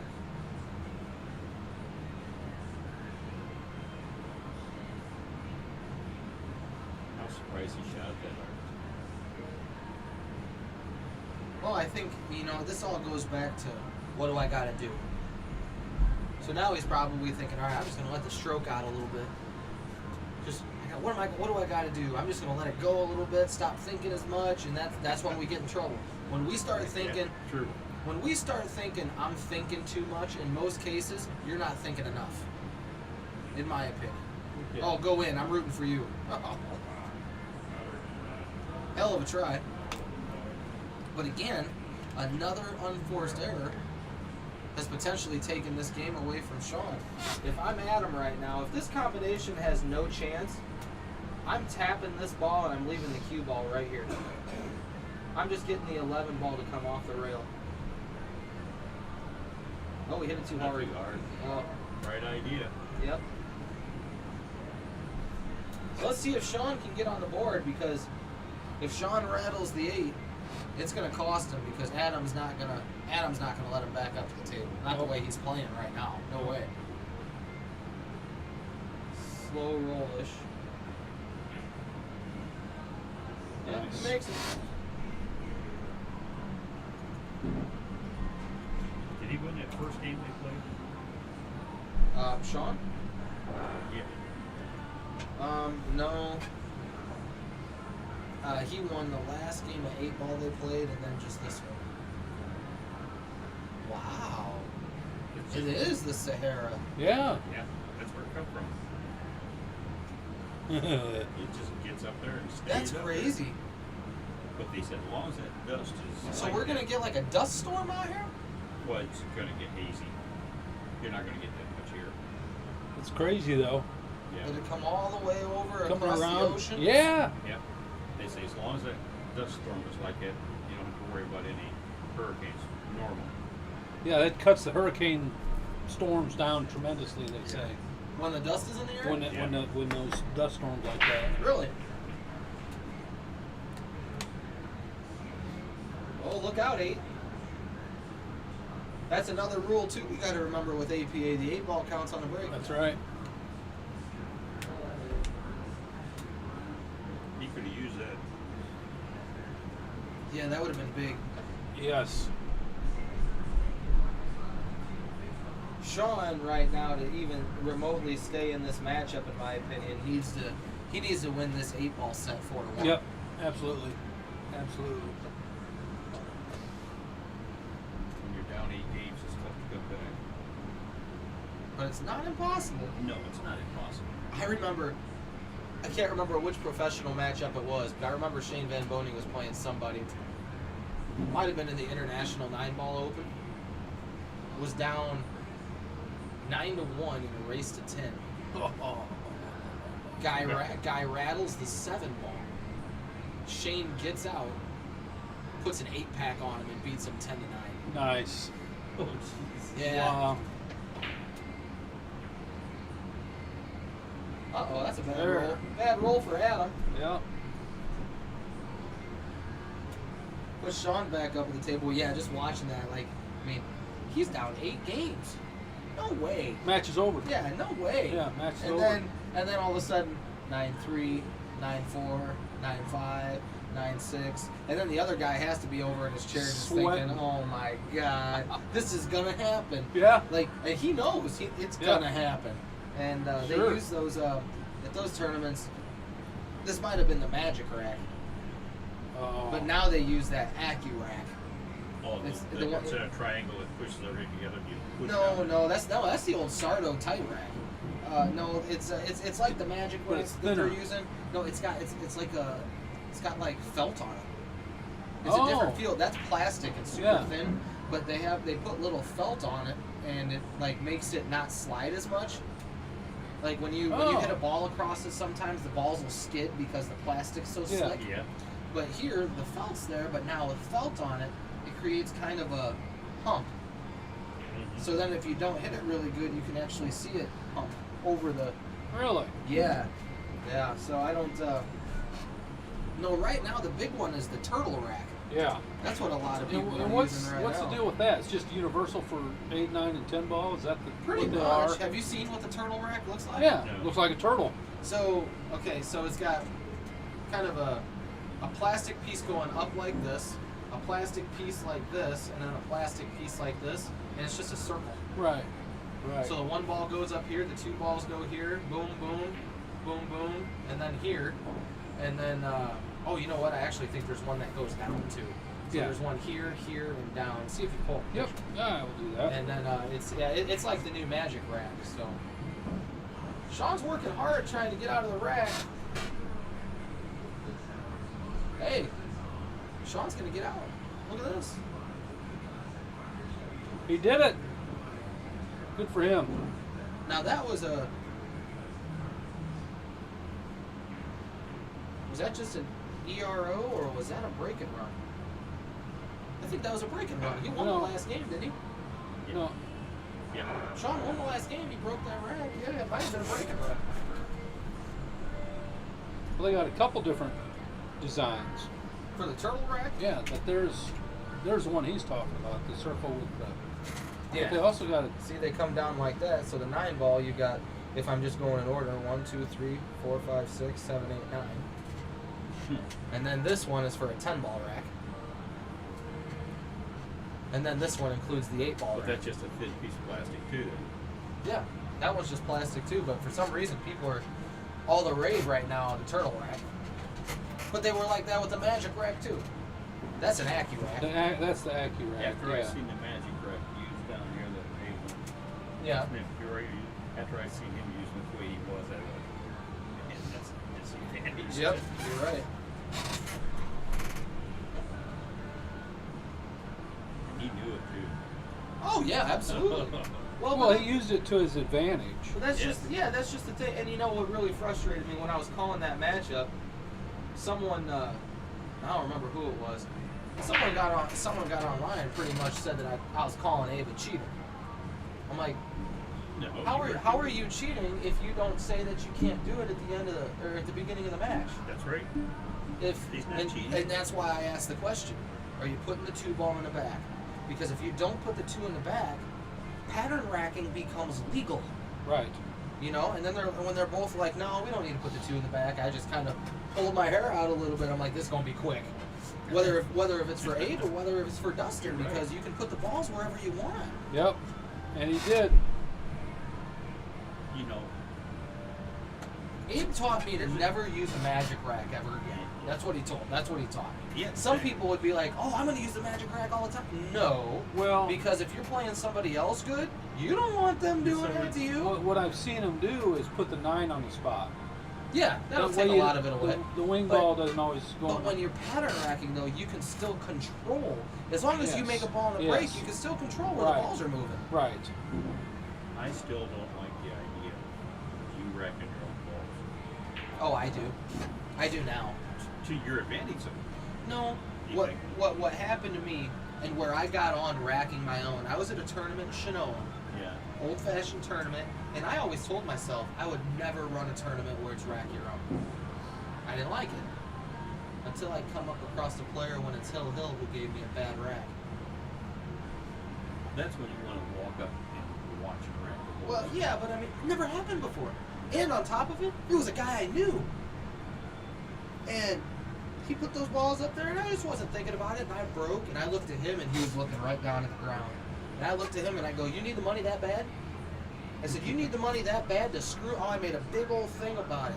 in front of everybody. I had some crude words for him. He just didn't say a word. Didn't say a whole word the entire time. I was so mad. As soon as you hit the balls, you can tell when you got a bad rack. Oh yeah. Oh, and I hit him hard. Oh, I hit them hard. They just didn't go They just kind of poofed. And I just looked at him, and I go, I looked right at him. I said, "You're a piece of crap." And there's guys that'll do that. Yep. And make it look like he's racking good, but you just get a little bit of looseness in that sucker, and they just like die. Yep. I agree. And when I rack, I don't care if I'm racking with somebody else. I always try to get them as tight as I can according to the table. Well, yeah. Whether he beats me or not, that's fine. But now I don't trust anybody with my racks. Nobody, because I know for You a can fact. trust me. I don't trust nobody, You Fritz. can trust me. Even you. Who knows? When you might be messing with me, pull a corner ball off or something. You and I have known each other long enough. Turn the rack a little Yeah, bit. just cockeye the rack a little. Yeah. You know. Who would do that? No, not Who would me. do that? I'd never do that. Ever. I'd never do I'll that. tell you what, in my opinion, I'm probably one of the most honest persons you can shoot when it comes to stuff like that. I am too, as long as I'm not playing my friends. Right. If I would ever give you a Yep. good loose rack on purpose, I'd be sitting back laughing after you broke it, Oh, just yeah. to let you know Oh, that I yeah. done it on purpose. I was playing a friend of mine. He said, let's do a race to 9 for 50. All right, fine, we'll play. So we're both playing really good, and we're playing 8-ball. Oh, that's bad. And we're playing really good, and I'm up on him 4-0. Hey, you got out of the house. I'm up on him 4-0, and I dry break, and he runs out. Then he puts a 5-pack on me, so now I'm down 6-4. So I'm down 6-4 in this race of 9, and I'm watching him break. And the thing you guys got to know about an 8-ball rack, I'll show you guys this too. So when the ball's up here, when the head ball's up here, you got your 2 balls behind it. If you come over here and you break from this spot and you hit second ball, this ball that's right here on a tight rack is going to shoot cross-side. Here I am watching my buddy Cody. Every single time, he's hitting this ball smooth as can be, and that ball's going cross-side. So I'm watching and I'm watching and I'm watching. Finally, I get up there and I said, you know what? Screw you. So I'm here. What up, Jay? So I'm here and I roll the balls up, and all I do this. Just ever so slightly. And then, so I tilt the rack just a little bit. So then when my buddy breaks, that same second ball, if this will work, that same second ball hit here. I run out and then I put a 4-pack on him. I beat him 9-6. So I'm laughing and he's like, I don't know what you're laughing about. And he gives me the $50 and I threw it back at him. And he's like, you're not gonna take the money? And I go, no, I cheated you about a half hour ago. You piece of crap! I had you beat, blah, blah, blah, blah, blah. I said, and I looked right at him. I said, you're the one who didn't want to rack our own. Not my fault. Guess what? We always rack our own now. He learned his lesson, but that was hysterical. Hysterical. And on top of it, I played really good. But I had to play really good to beat him. So the fact that he put a 5-pack on me and then I turned right around, run out, and then put a 4-pack on him to beat him, all because I tilted the rack. I knew from the moment he hit short, I was giving him the money back if I won. Yeah. But if he'd have beat me, I never would have said nothing. Right. I would have walked over. Well, I would have walked over pissed off because right. I tried to find a way to beat him and I couldn't beat him. I like the tables too, where they got the fine line that comes down the back of the rack. Yeah. It's in the Yeah, table, so you can't tilt it? So you can get Yeah. it centered. Yeah, that's really good. Oh, we could actually do that. We got the T-square over there. Yeah, there's a line on there though for the magic rack, isn't there? Yeah. Yeah, but I we think could there was just we could a literally label, just take it and line those 2 lines up with that back diamond and just go straight down. So the score's 10-4. I forgot to change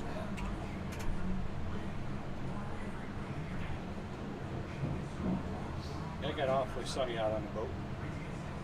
Well, you expect the sun was out. Well, the wind was blowing like crazy. Oh, yeah. So Shawn looks like he found his groove, kind of letting his stroke out a little bit, Very making many some boats down balls. there today.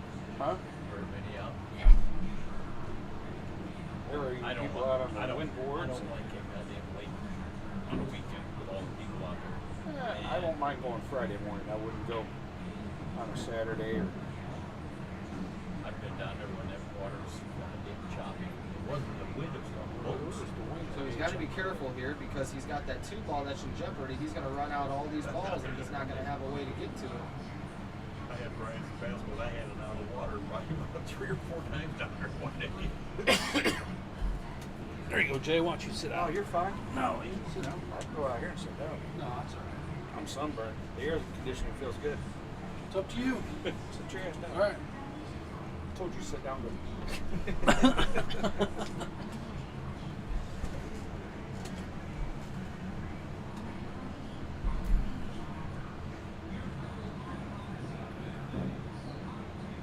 So you did catch a couple fish up the breakaway. So here's a safety, I think, that I'd play. Yep.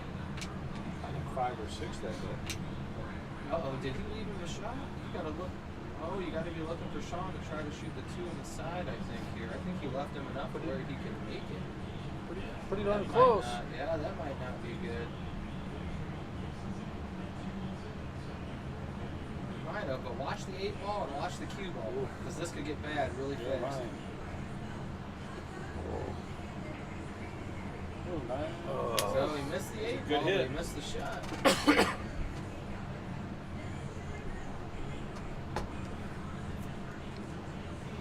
So now you got to look to these 2 balls here. I think it's a good starting point for Adam. He's just got to make a decision what he wants to go after.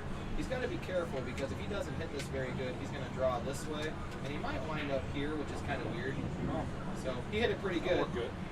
So now you're going to roll the cue ball up probably to about, I would say to about here and leave yourself some angle. But he rolls up a little far. So now you got to worry about running into the 5. So he's going to have to really draw it back unless if he's going to run into the 5. So you're going to try to look for that angle. Might see a little bit of bend as he comes backwards into that. If he hits it really good, the tangent line off the 5 sends us this way anyway. Oh, No. Yeah, he goes right He hit it into firm. it. So he hit it Yes, really he firm. did. He didn't cheat the pocket at all there. And he's in trouble. Cross bacon. Yeah. Oh yeah, he definitely. He looks like he's hooked. Yeah. Yep. He can clip some of it, can he? I don't know. I think he can clip Because the edge here of was- it.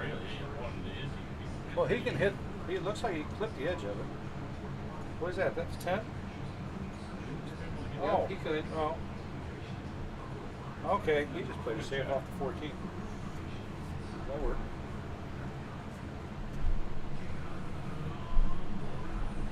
So this ball here is Adam's problem ball. So what I'm seeing here is I'm seeing a safety. I'm seeing the 2 ball up here. I'm seeing the cue ball here. And here.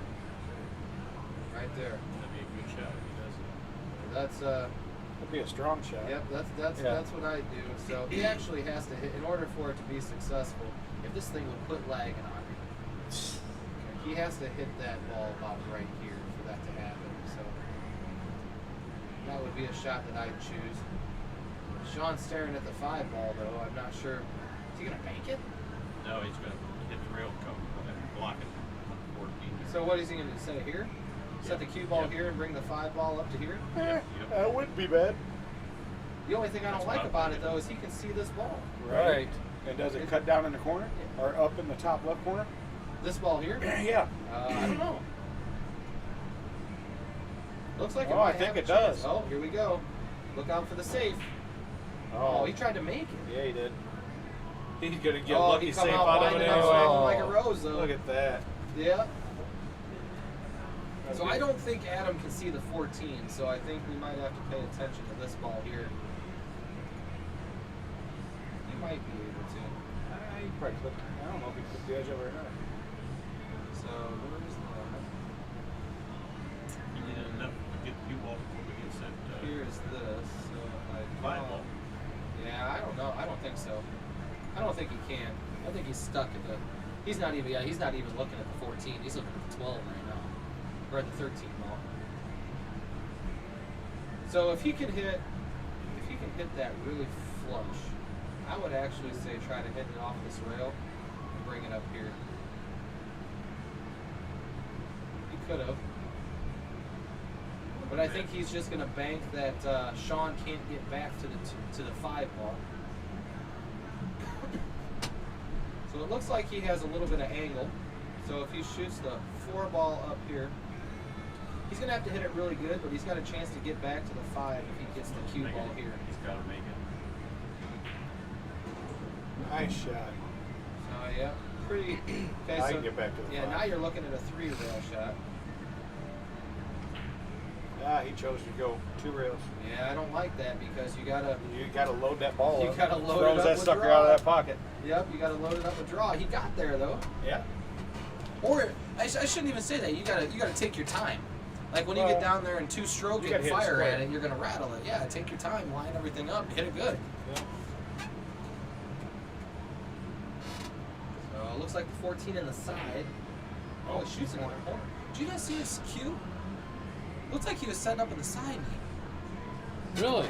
I thought he was setting it up in the side, I thought and he then, was setting up and then the cue ball was well shot up in the corner. So I don't know.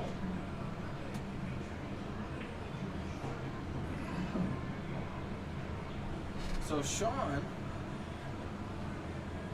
Shawn's gonna win this match 4-1. Yeah, because he was Yeah. down. Yeah, he was down at 1, wasn't he?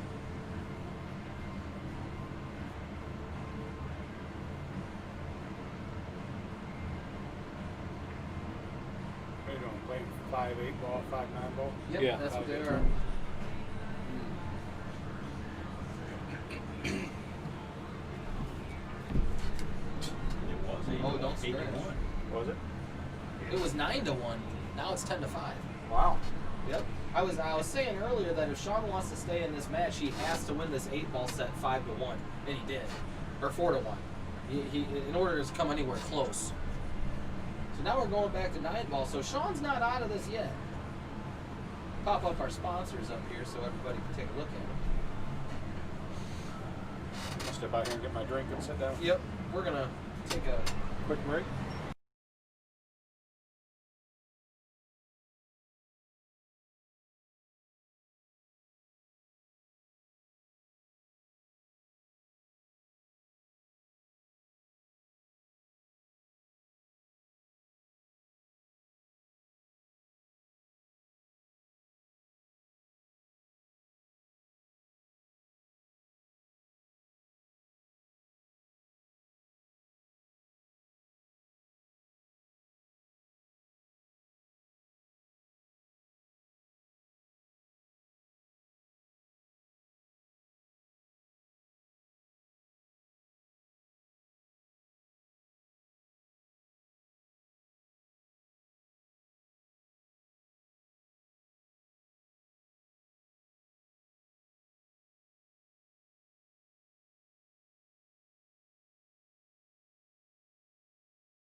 back after the break.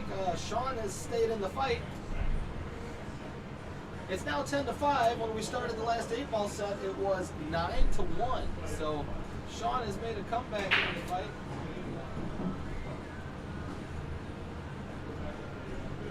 Oh, nice. Left him a shot on the one.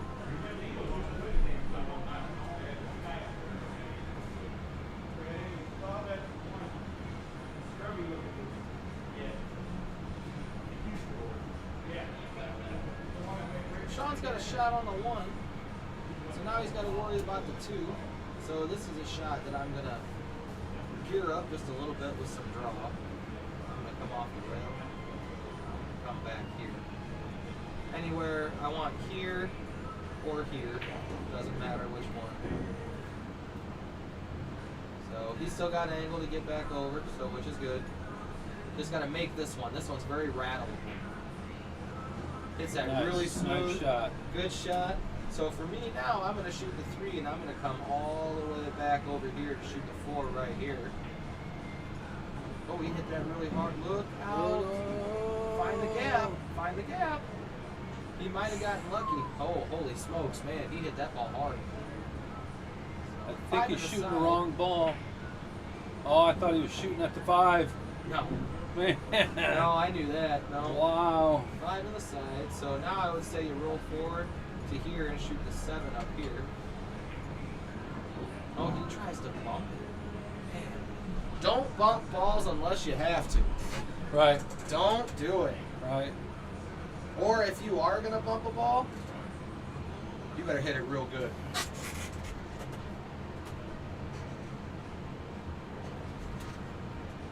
So if he hits this really good, he'll still have shape on the 8, but he's got to hit it really good. And he did just that. He hit it really good. So now we're starting to see the Shawn that I've heard about. Settled in a little bit. Nice. So he's looking to break and run the first rack of 9-ball.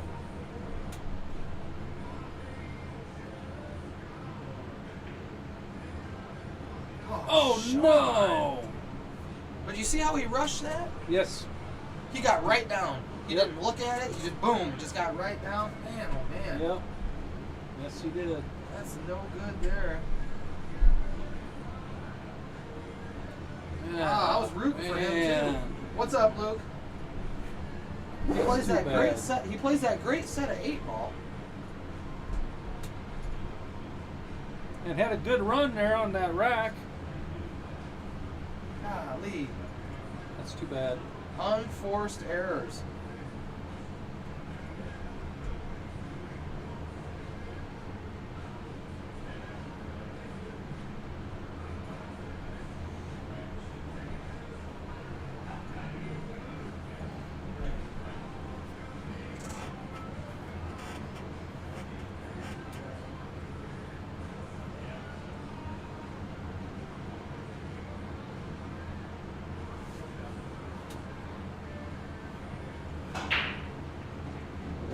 Uh-oh.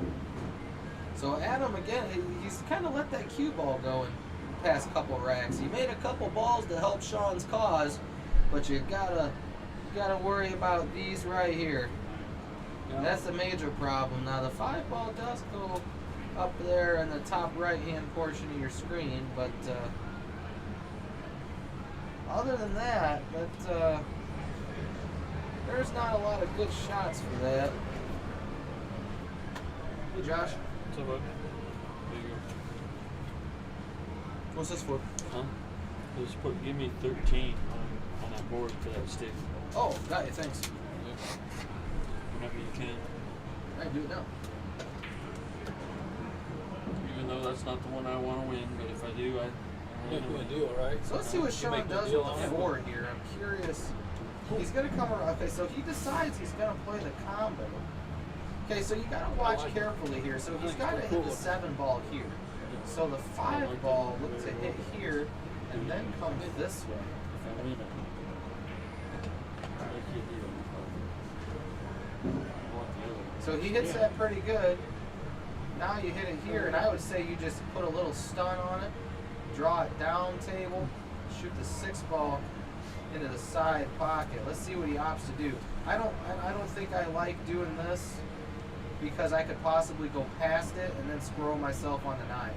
So I think I would definitely rather come to about here with straight stun, maybe a little bit of draw, just something to kind of keep that line across the table instead. Let's see what he decides to do.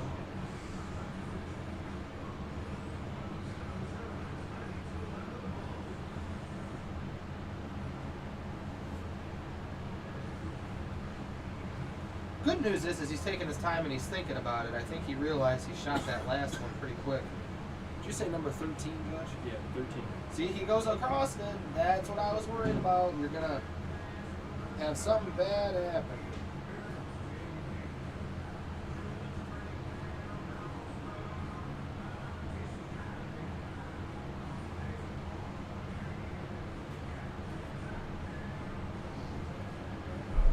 So another unforced error has left Shawn in a really bad spot. Now he can still make the 6, I think. It is super thin with a bunch of inside English. Inside English is towards the ball. So is he going to try to put the 6 behind the 9? Yeah, he tried. Yeah, he's pretty upset with himself there. There's 2 racks that he should have had. Yeah. Score should be 10-6 right now, but now we're looking at a potential 12-5 if Adam gets out of this game. I would actually say here you got to look for Adam. Put the 6 ball. Put the 6 ball there. And, yep. Oh, he hit it a little too hard. I'm getting really irritated at this thing because it's stalling. Lagging so bad. Yeah.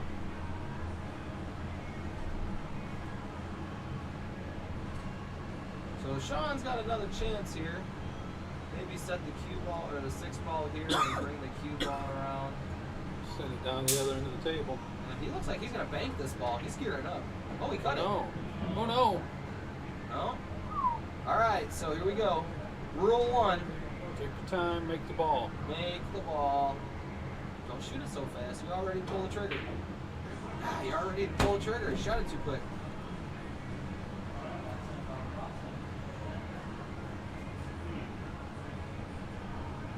So now we're at 12-5.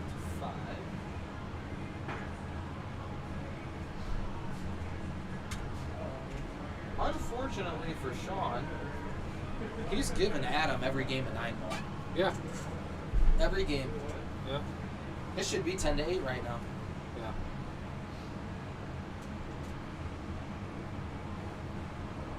Am I messed up somewhere? No. No, you're right. Okay, then it should be 10-7 right now. I feel like they've played 3 games of 8 ball though. Or 3. Have they played 3 games of 9 ball? Oh, yep. There we go. So the score now is 13. I was off.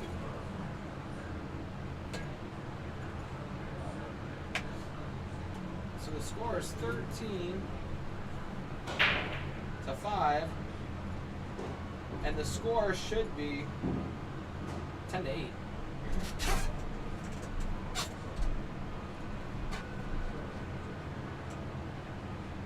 But what do you do if someone's going to take advantage of somebody's misses? Absolutely. That's what they're supposed to do. I would.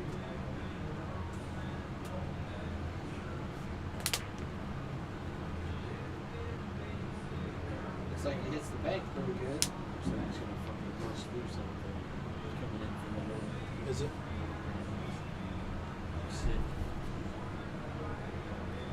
Oh, so that's not what you saw then, because that was coming in from the south. That's coming in from the south. That's not the Sahara Desert. Must be something else coming. Oh, he might have left him just enough to make it.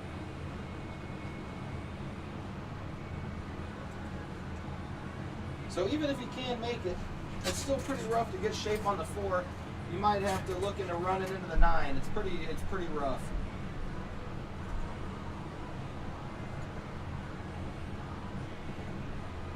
So this is what I like to call a magic shot. Because if you shoot the 3 in here and you come in with some high left-hand spin, you hit the 9, and then you spin back out this way. So he misses the 9 and puts himself on the 4 ball.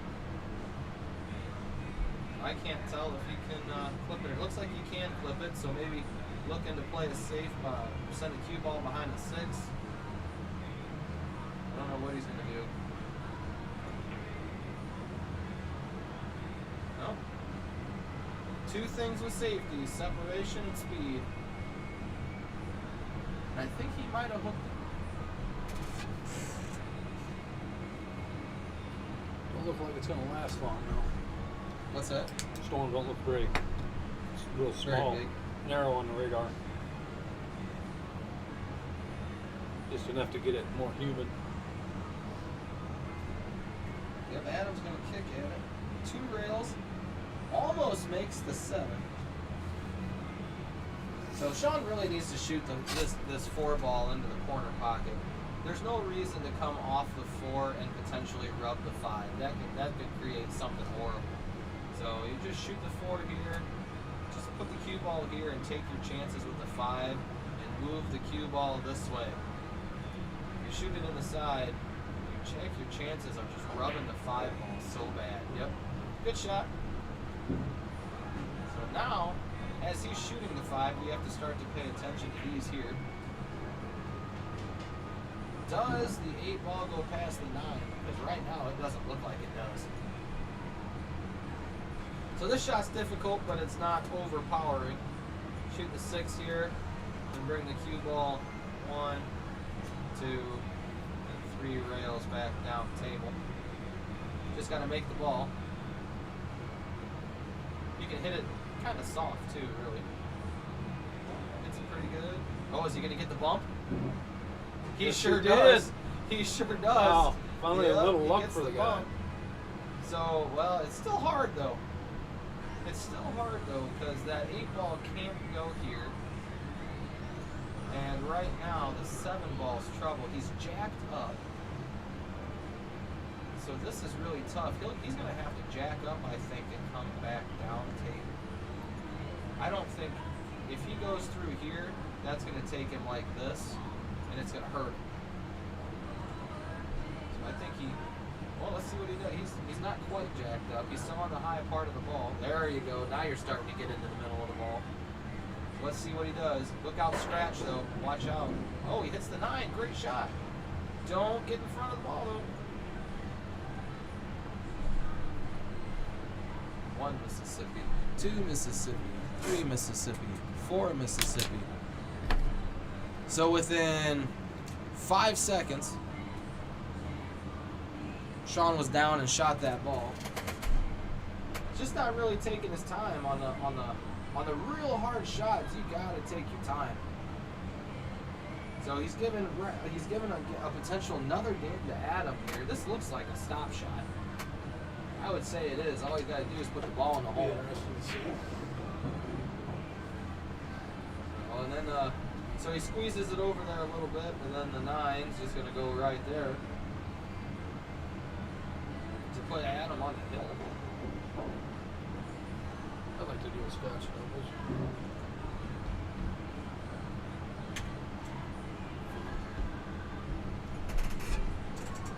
I'd do it with you.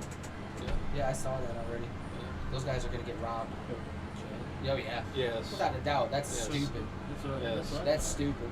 Yeah, without a doubt. But they're not gonna come remotely close. Nope. Like race to 15. If the other 2 are playing their best, 15-5. No, without a doubt. No way.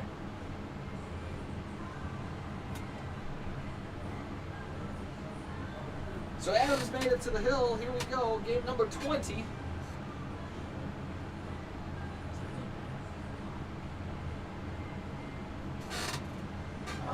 No. Yeah, I mean, yes and no. Only Shawn's major problem, he's getting down to the final couple balls and missing. I mean, the beginning part of his game, like 75 to 80% is good. That last 20, I mean, he just missed the 8 here again. Out of all the 9-ball games, I think he's gotten down to the 8-ball first 6 or 7 out of the 10. Yeah. You're missing the 8-ball. You can't win a game of 9-ball when you're missing the 8.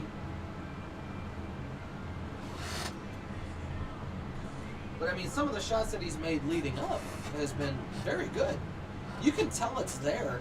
It's just not, maybe just a bad day. You know, I don't know. You can tell the knowledge is there. He's shot some shots real smooth. Oh yeah, he's shooting very well. In the beginning, the first 8-ball set, he was kind of on the iffy side. But like I was telling the audience earlier, I've heard good things about him.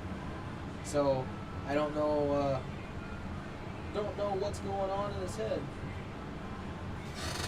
So here's a safety. If you guys, I don't know how he's gonna do it, but by the time I open this up, he's gonna be already shot. Oh, he fired at it. Oh, he shot the 9 in. Nice. He fired the 9-ball in. Nice shot. Okay. Well, he's still in it then. So 14-6. Oh man, what a comeback this would be. So it is a 1-9 race.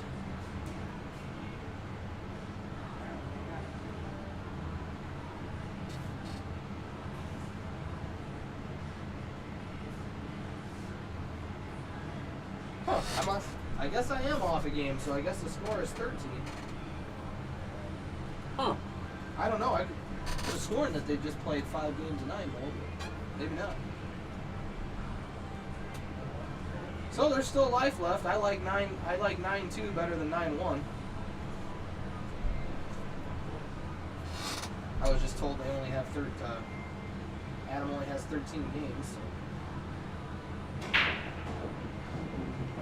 2 balls on the break, 3 balls on the break, and not a shot on the 1. Son of a gun. Oh no, there's a shot on the 1. A 1-5 combination. Oh, maybe I not. don't know. Maybe not. He might be hooked.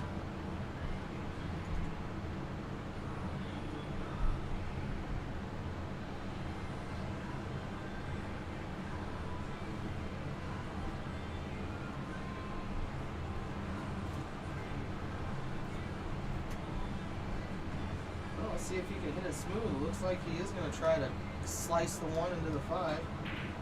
Oh no, he comes in behind it. Let's see, is there anything go? Nope.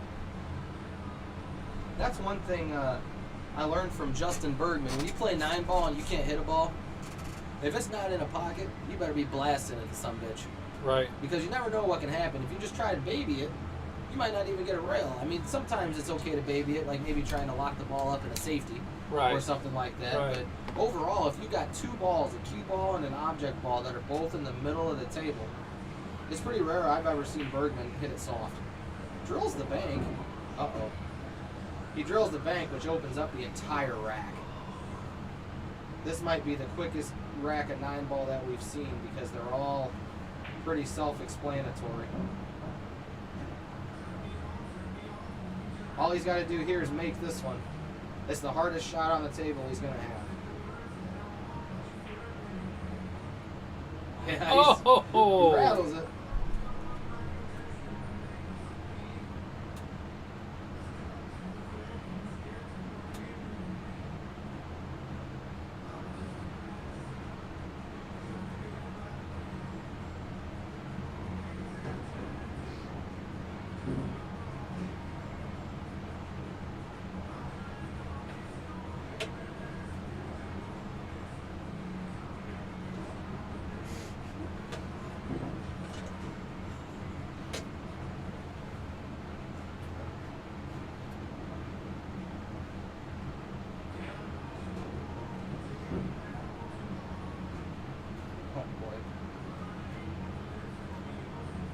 There's a lot blowing up in Jay's garage right now.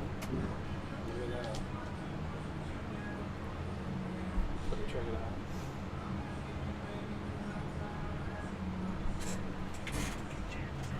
Whoa, whoa, whoa, whoa. How about 7? So it's 13-7. So that's the end of game 20, so we're going to take a really quick break. I'll go ahead and throw my sponsors up here so you guys can check them out if you need. Oh, let's go here instead. So let's pop that up. So we'll be right back. We're just gonna take a real quick one. We'll be right back.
Alright, so we're back playing an 8-ball set.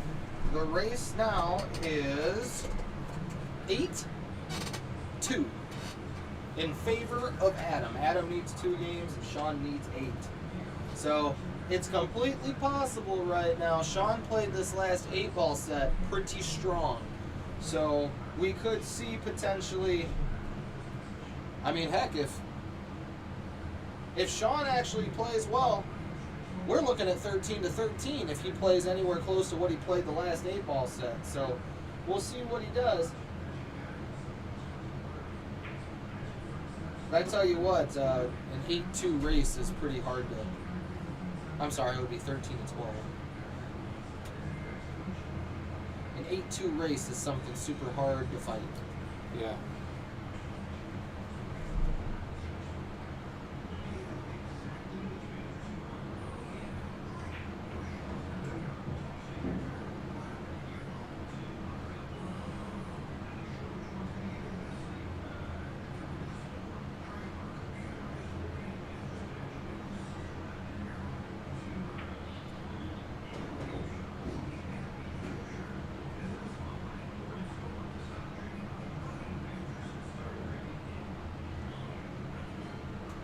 So let's get to the overhead view. I had to change something real quick. So we're here now.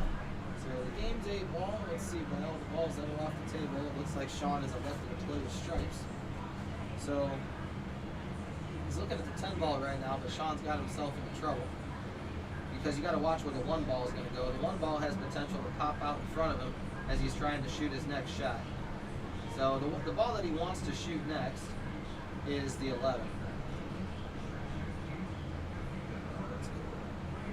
So he wants to shoot the 11 next, which means that he wants to be about here. But when he shoots the 10 in the corner and comes into it, he's going to push that 1 ball, so he has to really push the 1 out here. So he didn't get all of it. Now he might pay for it. I can't fully tell.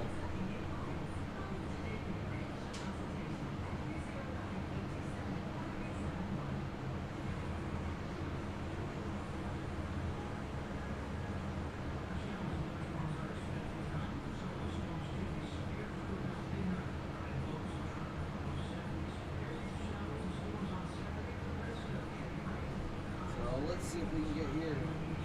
So no, it doesn't look like he can see the 11, or at least he doesn't like it. So now he's going to go after the 13. Rattles the 13. Those balls are just they're just really rattleable. But man, he got in there though. He would have had a good shot at the 11, but again, another rattle has caused a potential loss of game. There's not a lot of super hard shots for Adam to get to. If Adam gets rid of the 3 ball up here first, before the 2, he can move the cue ball down here at some point in the rack and shoot the 2 up top. So he doesn't even have to use the corner that Shawn has blocked. Uh-oh, look out point. He's going to hook himself. He did. But he's still got time. He's got plenty of balls to work with right now. He's going to go after the 5. Uh-oh. He hit it awfully quick. But now, since he went after the 5, in my opinion, I would have gone after the 6 up here instead. Now it's going to be a little bit harder to get shape. So he's going to have to hit the ball pretty sporty to get shape on the ball. So he went in to try to break out the 2 and comes up short. So he's given Shawn a chance to shoot the 11, draw backwards to about, I would say, here. And then he's just got to come up with a decent shot to get the 13 ball in the pocket and out from the middle of the table. So, oh man, he looks like he's going to have a bunch of angle. That cue ball looks like that's going this way. Yep, sure did. He's not going to have a shot on the 13 now, unless if he got a window. He might be able, if he can get here, he might be able to spin it to where it'll hit about right here and throw the 13 into the pocket. But I don't know. He's jacked up. He's gonna masse the ball. Gonna try and spin it in there. Rattles it again. Yeah, spin shots are so rough. Yeah. Did you go throw? Oh. So Adam looks like he's going to commit to the 2 up front. Let's see if he can hit it. He does. Oh, you too. Yeah.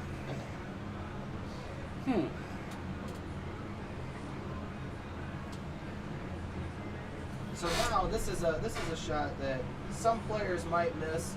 The 4 ball's hard to get to, so I'm actually going to shoot the 6 in the side, and I'm going to come backwards, and I'm going to shoot the 4 in the same side pocket too. If I shoot the 4 up here, I like the control a little better to get here. So he's just, he might not get there. Oh man, that table actually looked like it drifted a little bit. Might have to take a look at the pool table. I don't know, it might have just been my eyes, but it looked like it drifted a little.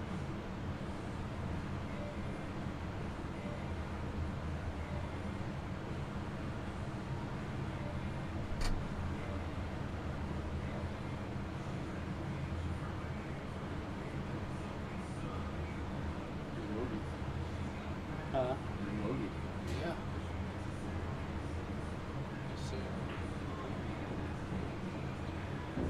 again, Shawn kind of got into no man's land. This is a shot that I think I'm coming here. There's just something about shooting this ball up here that I don't like. So my option is the side pocket. It's just weird to me. I don't know why. I've never cared for the shot, so I would rather kind of just draw the cue ball into the end rail there, shoot it in the side pocket. But Shawn looks like he's going in the corner. He likes to shoot it in the corner. I definitely do not. I rattle this ball more often than not.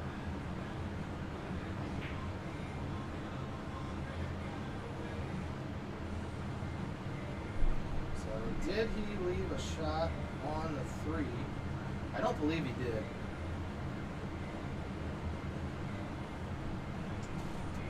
So he's left out of rough. You could potentially see a kick shot. Call the 4 in the side pocket. That might be something that I'd try. I have to look at the cushion and think, if I make it, I'm probably going to get out. So let's see what he elects to do. He looks like he's going to shoot the 7. Calls the bank, drills the bank. What a shot. As you can tell by me commentating, I don't like to bank.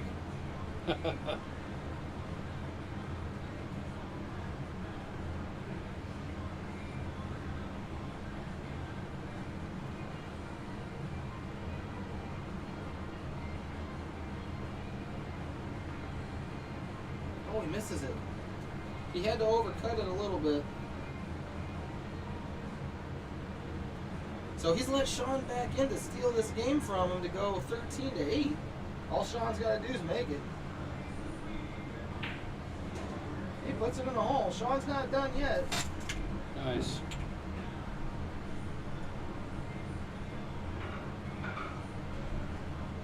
They've been playing for about almost 2.5 hours now.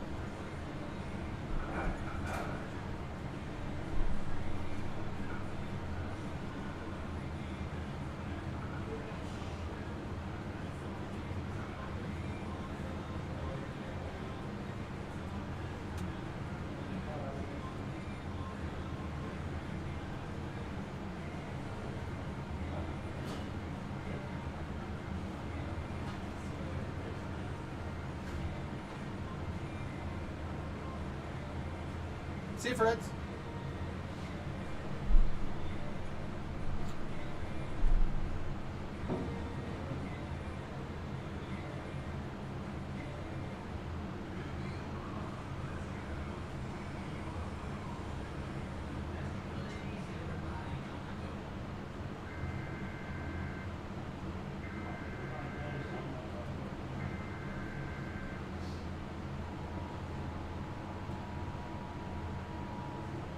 So here we go with rack number 22.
So I said, I just posted something in the garage about what's going on. So I was about as nice as I could be, but if they still want to make it happen, maybe I don't know.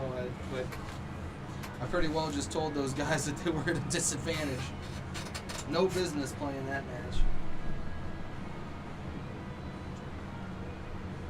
So let's check out the overhead view and see what we got going on. It is now a 2-7 race in favor of Adam.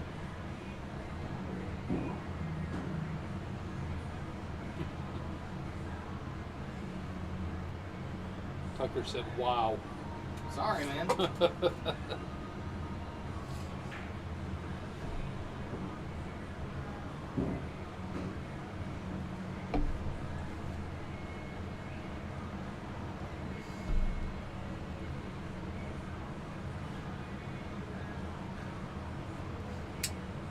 I mean, you can hate me all I want, but I'm just being... Well... And what we're doing in here... Yeah. You go to La Villa. Yeah. Go to the Quick Wash. Yep. You know, yeah. Lose your ass anywhere. Yeah, whatever. I mean, they might win. I don't know, but just from what I know of all four guys, they ain't got no business playing that match. Right.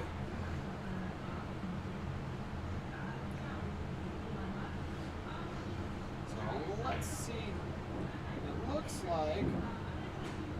It looks like the 8 goes in the side, so that might be where Adam's thinking. But how you're gonna get to the side is the problem. So it's a good shot. He's got to get underneath the 9 ball to come around a couple rails. Yeah, he hit that really good. Yep. So now you're gonna see here, and up here to try to put the 8 in the side pocket, or I guess in my Lions case, right into the rail. Oh, he missed it.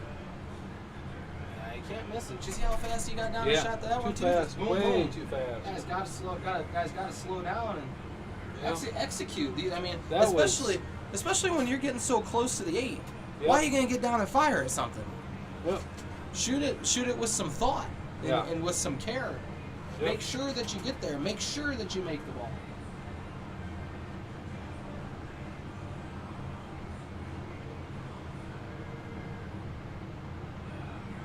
So Shawn has plenty of options here. That includes safeties. Right. Good stroke.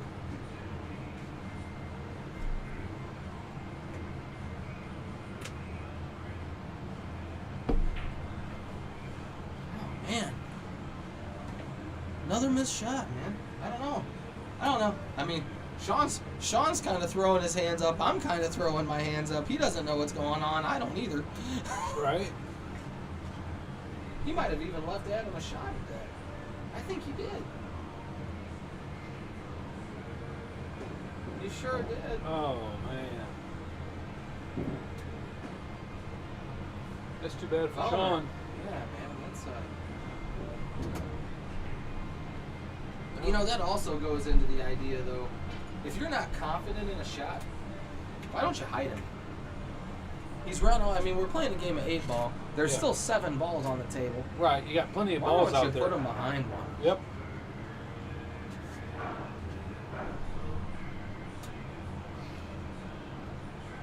Of course, that was a pretty straightforward shot. It was. Don't get me wrong. I'm baffled that he missed it. Right.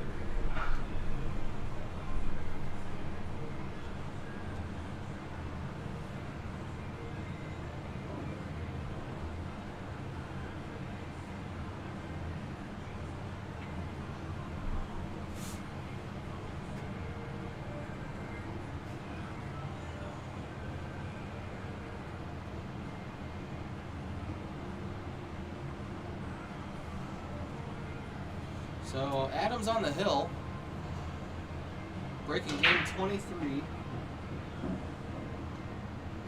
Ball's down. So that was a 15 ball that went down. 1, 2, 3, 4, 5. I think you made 2. 2 stripes down.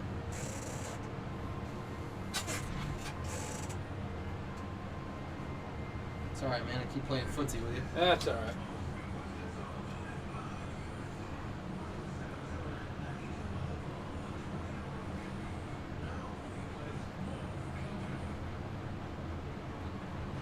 Oh yeah, they're playing APA, so make it, you take it.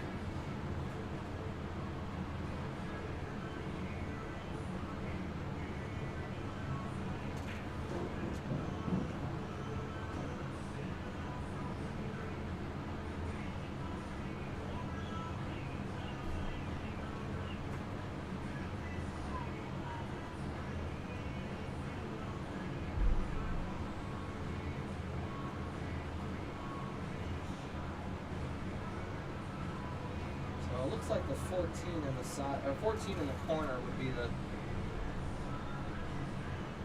I don't know. The 8 ball is really touchy. That's the one that I'm really staring at. If you shoot the 14 ball, yeah, you know, he hit him. I would have gone around him. Yeah, Don. Shawn is Shawn's missed a lot of balls, man. That's what do we say? Like all the 9 ball games, like 7 out of the 10, he got down to the 8 ball first. Yeah. Yeah. So I mean, you're running into playing a game of 9 ball, and then you know you miss the. If you miss the 8, you're gonna let Adam up with the 8 and the 9. I mean, a lot of people are gonna get out with the 8 and the 9 ball. So it's just kind of goofy how things are playing out. So. Uh-oh, did he get straight in? He might have gotten straight in. Looks pretty straight. Yeah, if he got straight in, he might have to draw straight back, and then he got to look for the scratch in the top left.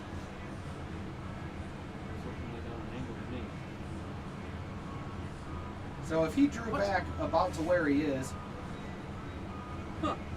which is pretty hard to do, if he draws back about to where he is, he has the best shot that he could have on the 8. Oh, he missed it. He was.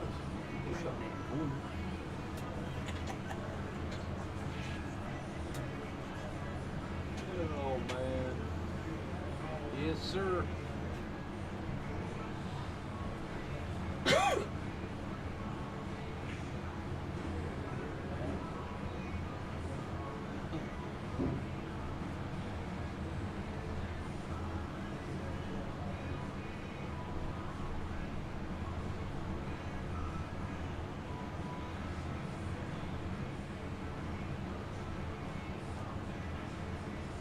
Oh. Yep, misses the 4. So he's given Adam a chance. It's a tough shot, but it's a shot. To shoot the 10 in the bottom right and bring the cue ball back through the gap to shoot the 8 in the same spot.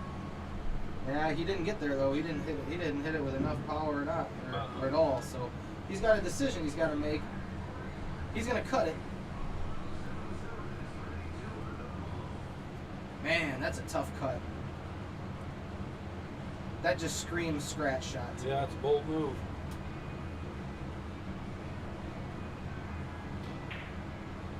Oh, yeah, he fouls. Yeah, missed it completely.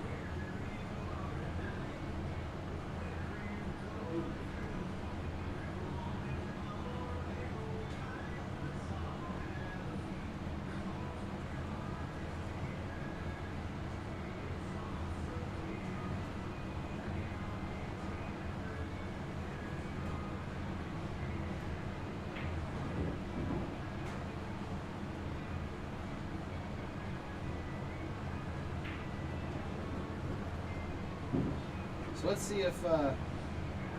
see if Shawn can buckle down and get to 14-9. Notice he's shooting each ball in about 4 to 5 seconds. Yeah. He's just getting down 1, 2, 3, go. Bam. 1, Yep. 2, 3, go. That one he took 4 strokes. Yeah.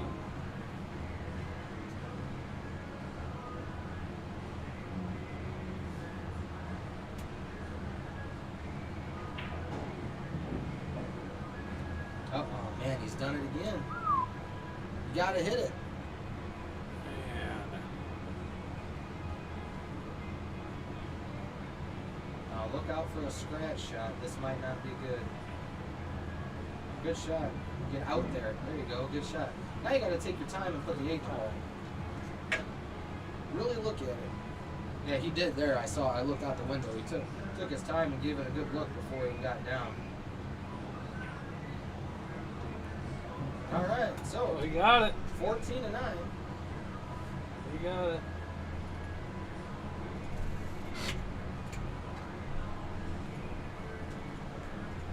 We got it. There you got it. We got it.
right, so let's see what he brings to the table here. Adam looks like he's taking stripes, so it looks like he's going to go from the 10 to the 11. Looks like it anyway. You might want to shoot the 10 to the 12 because it gives a shot at the 14 to get the 15 and the 13 out of there.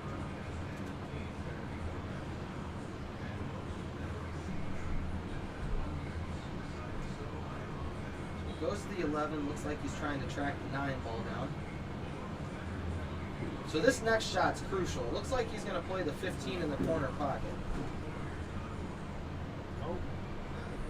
No, I mean going from the 9. Oh, going gotcha. from the 9 to, oh man, he scratched. Gotcha. It looked like, Oh, I see. it looked like if he got here, the 15 ball would have went Gotcha. here. That's what it looks like. Gotcha. I could be wrong. Well, he slow rolled it, so that definitely, I think, was what it was.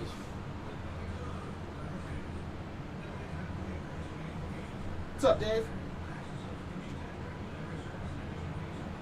So by putting the 6 ball here, in my opinion, he's committed to going this way and maybe knocking these out of the bunch, but he doesn't need to do that. The 2 ball goes here, and then the 5 ball goes up here. Was he trying to get to the 4 maybe? Because now he's got to go 7-1. So he could go 7-1, 2-5-4, 3-8. But this shot here is very important because he's got to get here.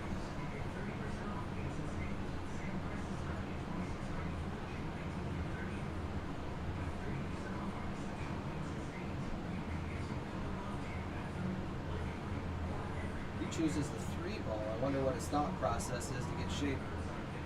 Looks like he's going to kind of draw the cue ball back. Coming through. Oh, he gets good on a 7. So he still could go 7-1, 2-5-4, and then just shoot the 8 instead of having to go after the 3. Oh. Misses the 7 and the 7. And unfortunately for Shawn, he's left Adam a 15 ball.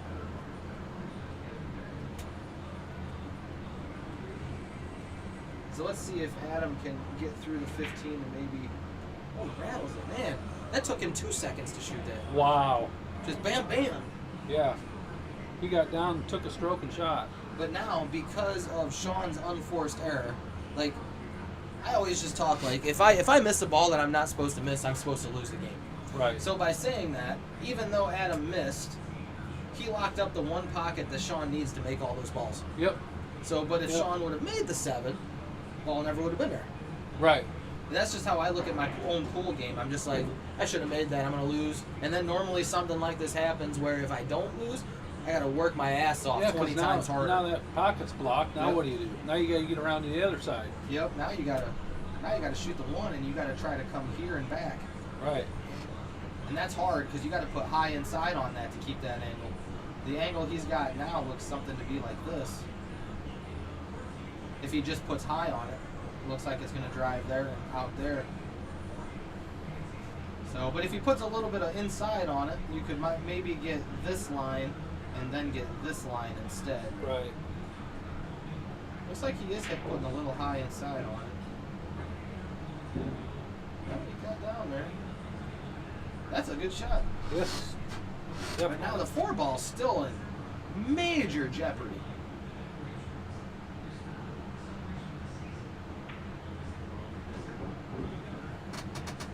Now the 5 ball's in jeopardy too. He didn't hit that one hard enough. No. I think he was intending to shoot the 4 through the 15.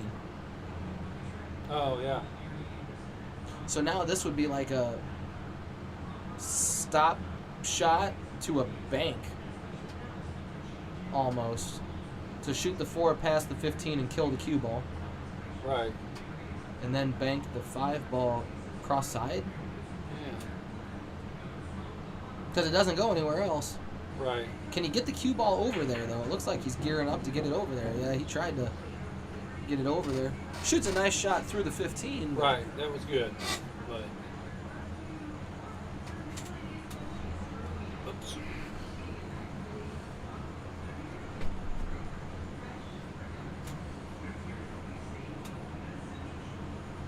Down to the last ball before the 8. Yep. See, a lot of the reasons why I do the commentary is for educational purposes, and so Shawn could go back and watch this. I really wish I would have kind of wrote down some info for him, because honestly, the way Shawn's been playing, Shawn's supposed to be ahead. Yeah. He just hasn't finished out his games. Yeah. Yeah. I mean, the shots that he's been making has been putting him in great shape, and then all of a sudden he'll just rattle the ball. Right. I think personally, the score should be flipped. What's he doing here?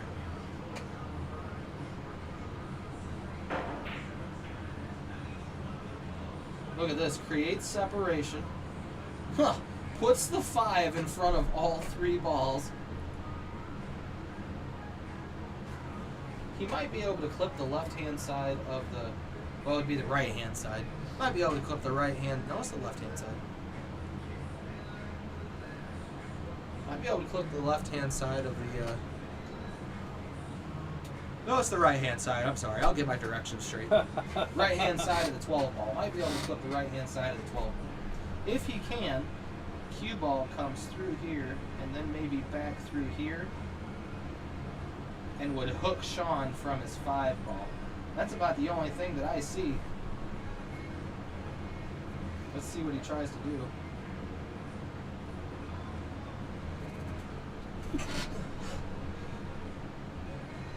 Chew. Sorry. Thank you. So he tried the safe, but it doesn't look like it worked out, so Shawn's still not done yet. He's fighting.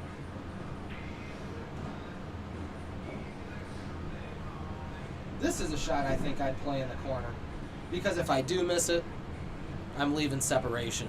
Keep the cue ball. Yeah, I'm leaving separation. I might take the time and shoot this in the corner pocket.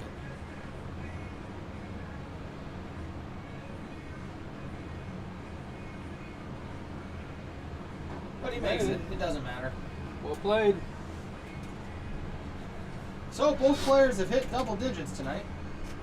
Score's 14-10. It is a 1-5 race.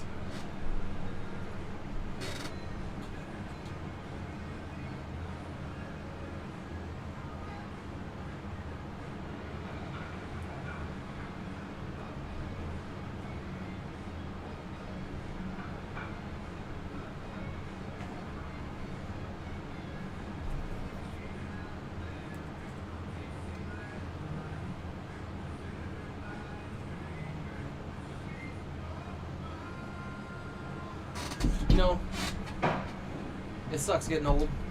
Yes, I know. I just realized, I just sent someone something that said, I've been around 15 years.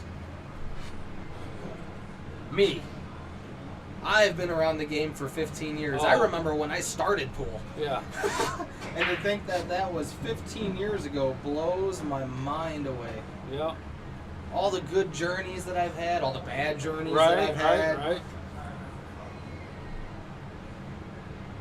At the age of 36, I'll have my 20-year anniversary playing pool. Wow. But then to think, too, like someone like Skylar Woodward. Yeah. Sky Woodward's 27. And Sky's he's got been 20 years in. Sky's like a 25-year veteran in this game. Yeah. Yeah, it's crazy. Yeah. Yep. Met a lot of good people playing this game. Yeah. I met a few of not so good people playing this game. Oh, yeah. But Yep. more good than bad. I just think that's crazy. 15 years I've been playing pool. It's nuts.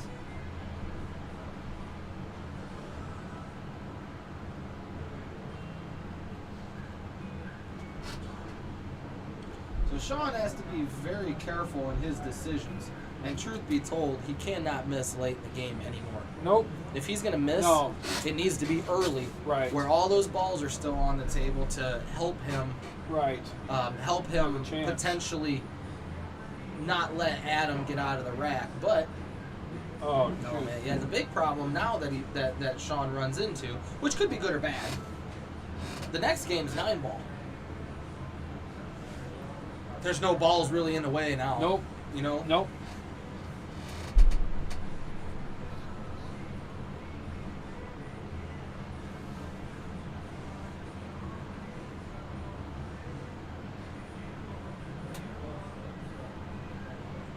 Adam has ball in hand.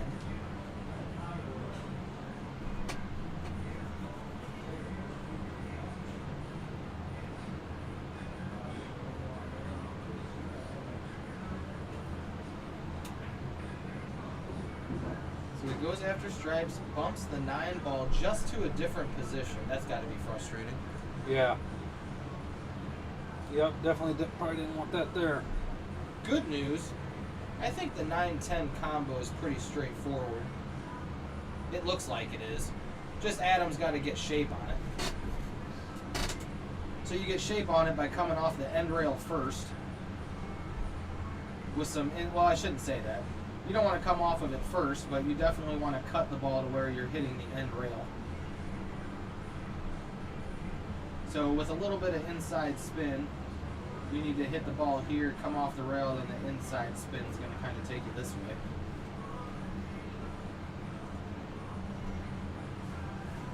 Got to hit it real thin.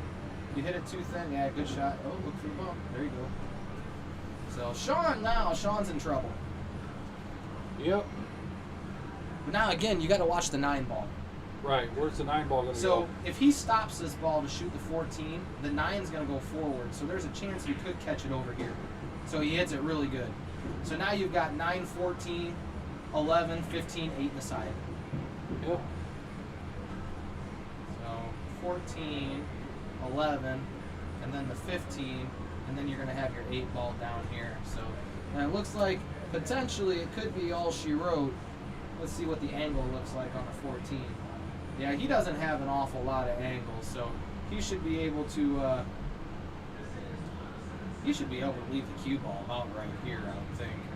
Or in this vicinity, maybe. But he does just a slow roll shot. Oh, he hits it too hard. But that's okay. He's got plenty of work. So now he's just got to get here. Shoot the 15 first. Come off the rail. Uh-oh. Rattled the pocket. He got shape, but what do you forget, Eric? Rule number 1, make the ball. Make the ball, guys. Gotta make it. Gotta make the it. ball.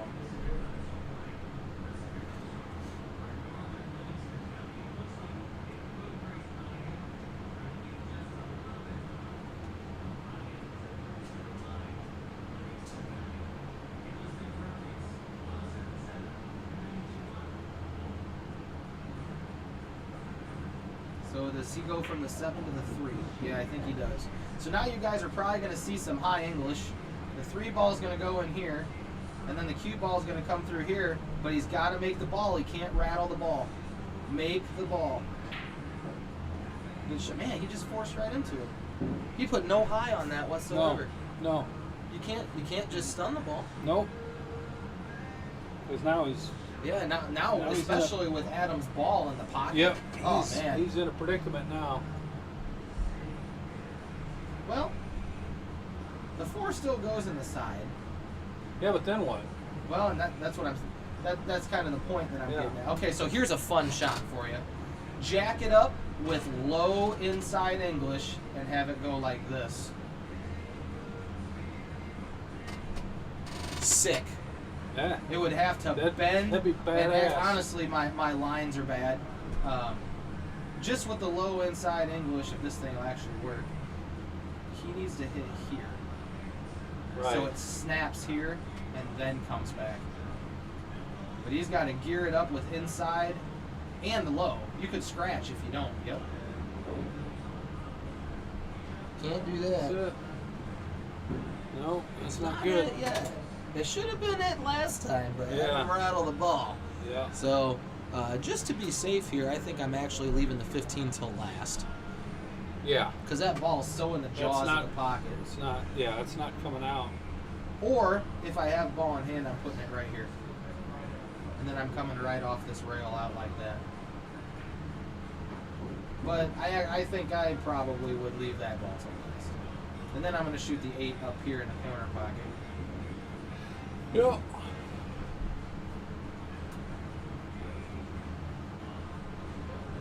So I would make sure I put some high English on this just in case I missed to bring the cue ball down here. Yep. So that's all she wrote, folks, on tonight's Friday night fight. We have Adam Morrow defeating Shawn Dow by a score of 15-10. So not too much to talk about really going into tomorrow. Here's what you gotta know. It's time. The final main event matchup of June is upon us. Josh Franklin is coming to the garage from Creve Coeur to take on Bradley's Ryan Ponton. It's going to be a super good matchup. These guys know each other really, really well. They're doing alternate breaks, so we might be able to see a super good matchup. When you play winter break, you run into packs, so you really don't get to see how both players play if one runs over the other. So overall, alternate breaks a pretty good matchup for both these players. Best 2 of 3 sets. They are playing the 3 fouls, so you might be able to see some interesting pool going on in there if it arises. And they're shooting races to 11 in the best 2 out of 3 sets. So with that being said, I am Eric Noretto, alongside Eric Evans. Thanks for joining me tonight. Good night, everybody. We will see you tomorrow for Ryan Ponton and Josh Franklin's matchup. That's going to start at 3 p.m. So have your TVs on, have your phones on, whatever you need, because you don't want to miss this match, because it's going to be a good, solid matchup, I think. So tune in with us tomorrow, right here on G1 TV.